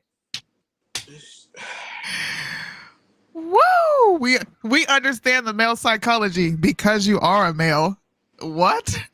You're acting like you're some hybrid being that was born in some alien body that came down here and the Lord just bestowed upon you the understanding of what men want. You know what they want because Mo just said it. You're a dude. Listen, you're a dude who wants to be a chick. When are you getting your surgery? I need to know how soon we can talk to you. He just said no. God. Oh, like, God. dealing with Jealous, the same we sex know don't go how men together. want it. What the fuck is we, bitch? You are them. Paris Milan and Talk with Yanni taught me what they want. What? What? Who is Paris Milan? Hold on. Is Yanni the name your parents gave you when you were born a boy? Paris Milan. So you talk to Yanni? You have a conversation? Oh my God. Oh Lord. I follow Oh Chris Lord. Logic, Chanel too. What are you talking about? Dude, this guy is like all of a sudden, like he'll be making sense, and then he just starts like going off in a direction like he's having a whole different conversation. Oh my God. I'm so confused. Well, I found the person that this thing watches. Hell, he confused. He don't know if he don't want to be a man or a woman. Monkeypox. I follow Cry's Logic. Oh God. What's that? Oh, that I remember interacting with that person, Chris Logic. Oh my God. Okay. Maybe that's where you came by here. I follow what? Tanya TKO. What is that? Negro Rid female creator who speaks about Black American men psychology. Yeah. I pay for Cynthia And then G she on follows Cynthia G. Cynthia G Who's is that? she's the wannabe female Kevin Samuels. Oh.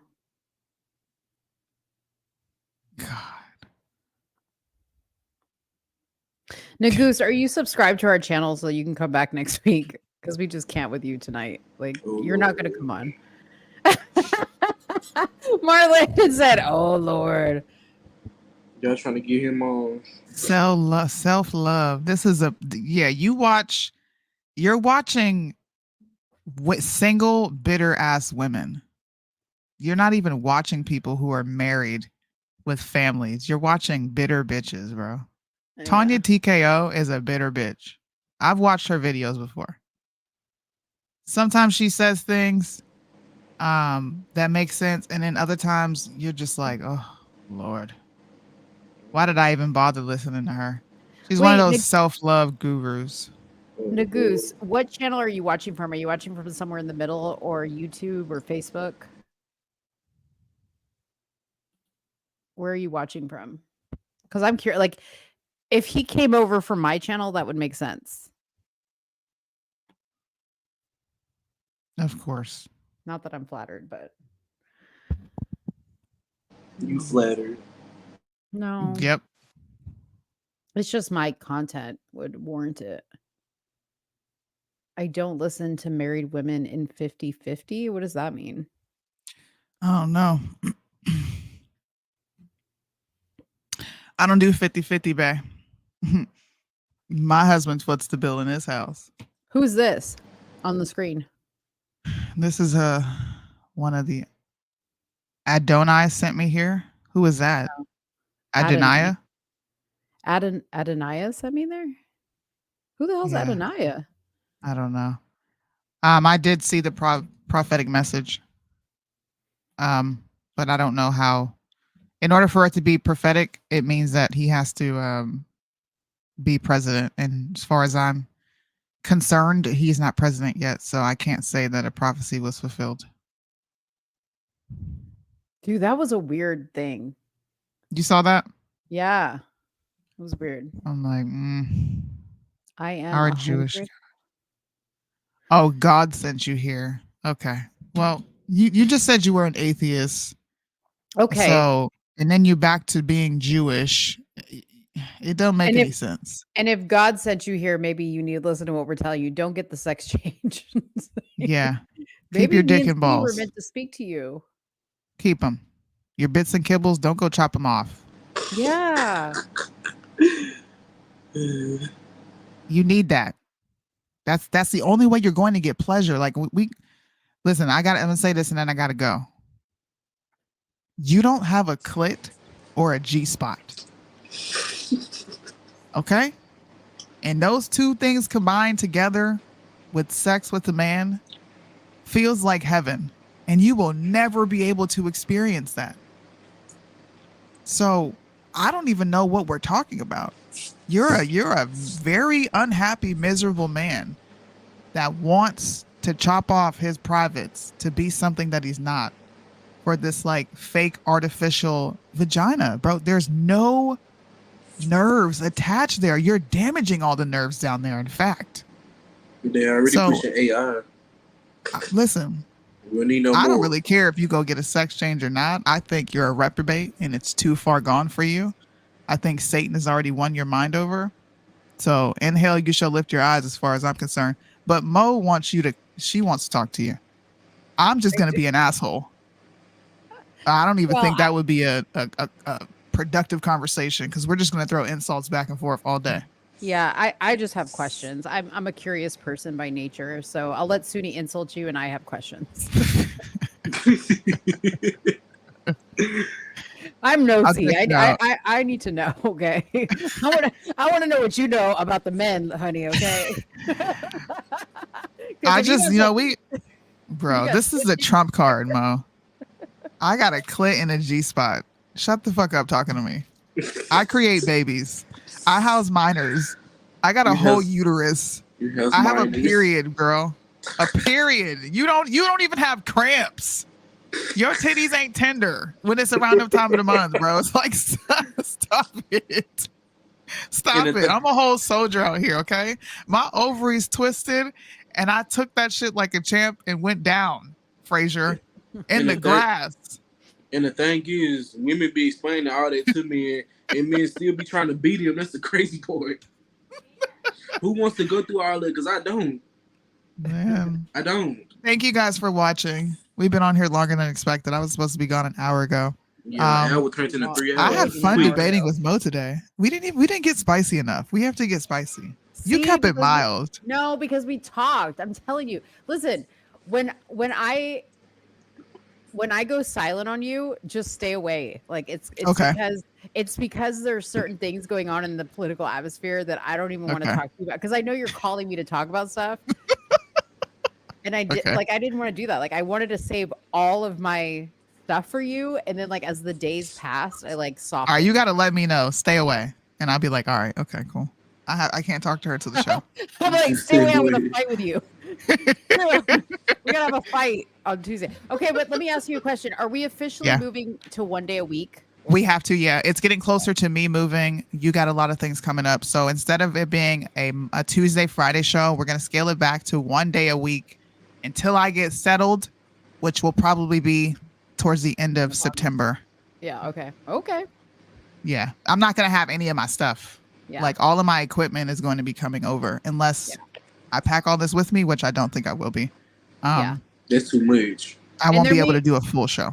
There may be times that I might come on here and do a show, but like don't depend on it. So just check the somewhere in the middle YouTube or Instagram page and I'll post there if we do a show or if I do a show. Facts. Oh my God. You can find Mandingo bodybuilder, black Latinos, and with old white husbands in Copenhagen. Prostitution is legal in Brazil. What the fuck is this person? Is this the tips? This is the tips he's giving me? I don't know. I like South America. It is there I got my first rhinoplasty. So he had a nose job. Wow. Not the Mandingo.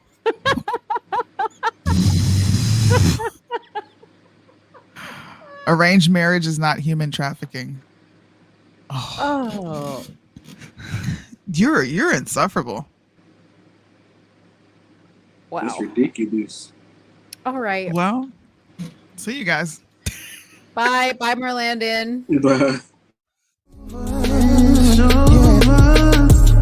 So when you're done getting high, it's over when the party's over. Where you going when the